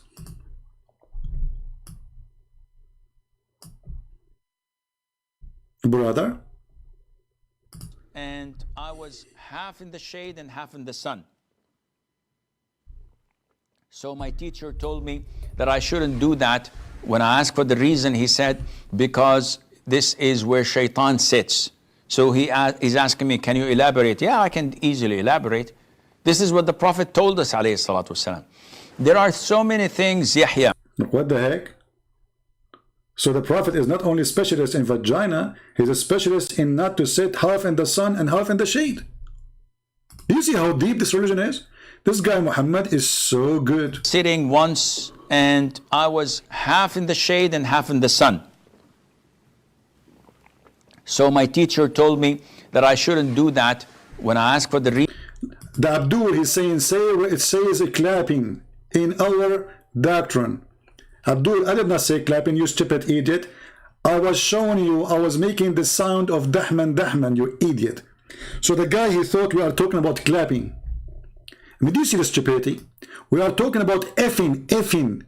Do you Muslim F by using clapping? Do you F by using two hands and you clap? So this is what you got from the sound I made, clapping? Turtle. Who's talking about clapping? You're a prophet. When he said dahman, he's speaking about how you will F violently.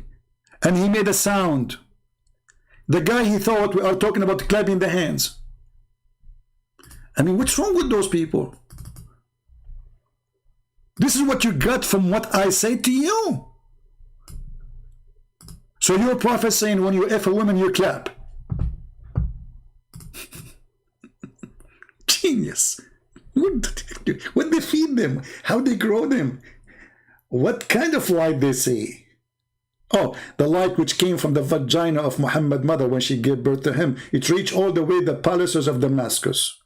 Even historian, by the way, they wrote about it. A light, strong light came from Mecca. The funny, nobody saw the light coming from the vagina of Muhammad's mother in Mecca, but they saw it in Damascus. Stupid cult. But brother, they're important now. Please, let us not to sit half in the shade, half in the sun, because this is dangerous. It's proven, by the way. I was sitting once and I was half in the shade and half in the sun. So my teacher told me that I shouldn't do that. When I asked for the reason, he said, because this is where shaitan sits. True. That's it. We cannot sit where shaitan sit. Okay, what if shaitan, he sat in the shade always? We cannot sit in the shade? What if shaitan, he sat in the sun? We can't go in the sun? I mean, what does it have to do with what I have to do with shaitan? If shaitan, he said there, what's my business? This is the stupidity of this cult. So guys, as you see, our Skype is open and we are out of Abdul for today. Sadly, you know, we consumed all of them. You know, yeah, the goat ate every single Abdul left in the chapter of breastfeeding for adult. Alhamdulillah. And remember, brother, the Quran is preserved. All right, doesn't matter how many goats they ate the Quran, still the Quran is preserved. And you know, this goat, by the way, we accuse this goat was sent by the Jews. She was a Jewish goat, and she was trained, you know, like you see them in the circus, right? You see the circus, they teach even lions how to jump, and you know, even a bird talk. So why they will not teach the goat? The goat are smart. So, and the goat, they like to eat books, it's very known. So the Jews, they took the goat to their school, and they taught the goat, you go to the bedroom, you know, they make a bedroom like the bed of Muhammad, and you know, and they made a, you know, and they put a Jewish guy, he looked like Muhammad, and then they taught the goat every day to jump on the bed and look under the pillow, and then she, you know, and they even teach her which page to look for, and they ate those verses specifically, and she ate them, and now we don't have them because of the Jewish. However, brother, the Quran is preserved, and this goat now is wanted, and sooner or later we are going to find it. I promise you.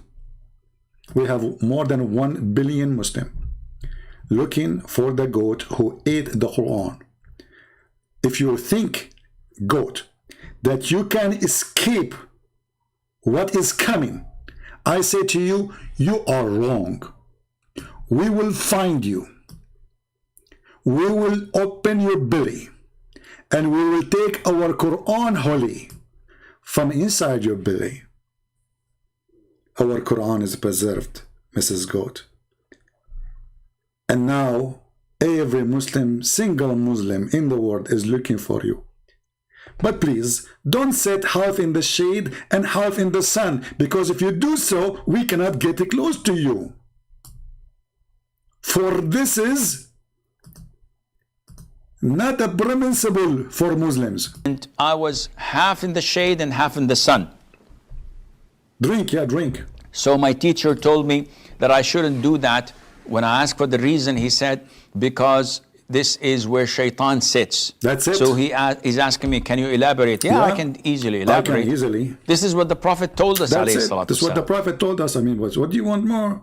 What's wrong with people?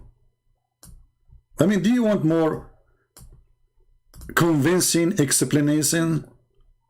The Prophet says so, that's it. The Prophet says so, it means the poo-poo is big. And who can argue with this poo-poo?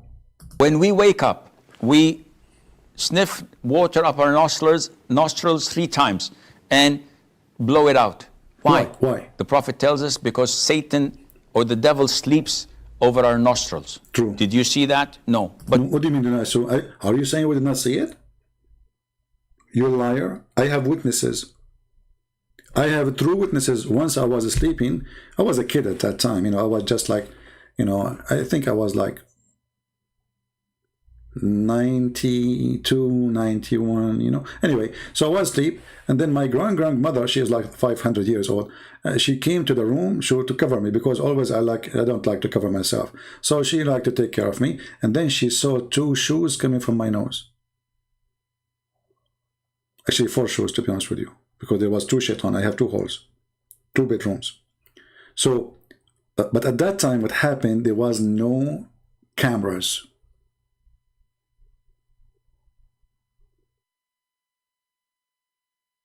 And this is why we have a lack of evidence. But do we have witnesses? I have my grandmother.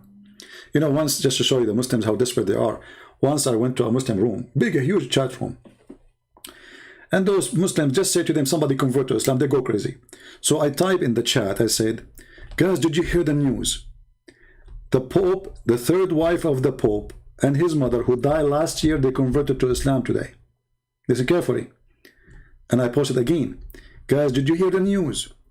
The 3rd wife of the Pope and his mother, who died last year, they converted to Islam today. The admin who was holding the microphone, he said, stop, brother, sister, stop. Allahu Akbar, Allahu Akbar, Allahu Akbar. Do you see the good news? Amazing, brother. The 3rd wife of the Pope and his mother, who died last year, they converted to Islam today. Please, brothers and sisters, please invite your friends. Allahu Akbar, Allahu Akbar, Allahu Akbar. And the chat room went so crazy. The chat room like already have like 900 people, you know, inside it. And there's They want so not. Takbir, Allahu Akbar, Takbir, Allahu Akbar.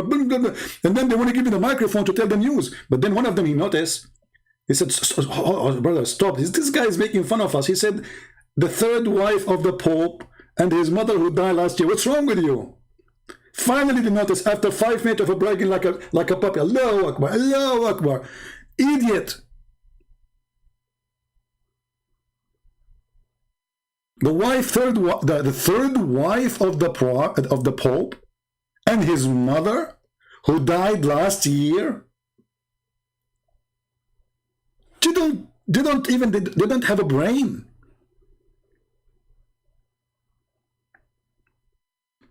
Once went to a Muslim chat room, and everybody was snoring. The second they see my name, they go crazy. Christian Prince is here, and suddenly the name started growing. Christian Prince, we got you busted. We have recording of you. Okay, hold on, let me play it for you. We know how you make people leave Islam. And he played my voice saying, "Give me one Muslim, I give you 5 hamburger." I was joking, you know. Because we were desperate to debate a Muslim. Give me one Muslim, I give you 5 hamburger. So he played that. He said, Christian Prince, come and answer. Now we know how you convert people out of Islam. You are giving them 5 hamburgers. Come, you coward. Come, we exposed you. We are going to post this everywhere. So I took the microphone and I said, oh, okay, well, yeah, that's true. This is my voice. I confess.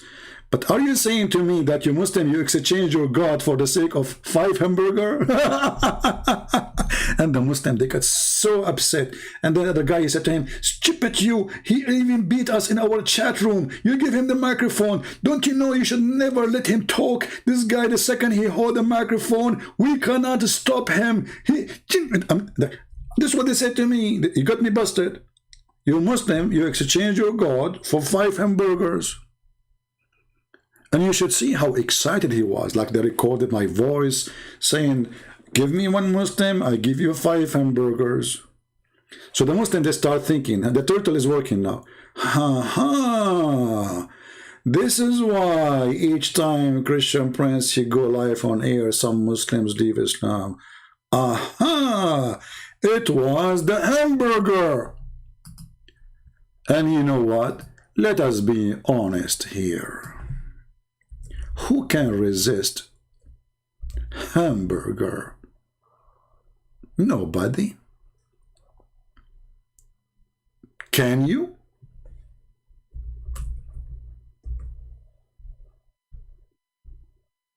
$5 hamburger? You know, Abdul, if I gave every Muslim 5 hamburger to leave Islam, I would be bankrupt. Long time ago. I would be homeless. I don't even go to the restaurant to eat in a restaurant. 5 hamburger to leave Islam. Who cares? Stay as a Muslim. I will keep the hamburger for myself. And how cheap this religion is, to the point the followers of Allah, they exchange their God with a hamburger. And by the way, is it like hamburger beef or hamburger pork? And just to be sure. People are now I'm getting hungry. Unbelievable. I don't know what to eat. I should buy some food. I am out of food. All right, guys. I just remember I did not eat since yesterday. So with hamburger, with the blessing of hamburger of Allah, I hope we have a good time together, and we did enjoy it. Don't forget to leave your comment, because the more comment you make, the more we know that you are involved and you are thinking, and you are not a hamburger yourself. You are not a turtle. We don't want turtles. We have enough in this earth. We need people who use their brain. So use your brain. Think, involve in the conversation. Give your opinion. Don't be a turtle. Be a brain of a human being. Use the gift which God, He gave to you. With this, I say, may the Lord bless you all. And until we see you soon again, Christ is Lord. Islam is a fraud. Islam is a scam. And we prove it every day. Thank you.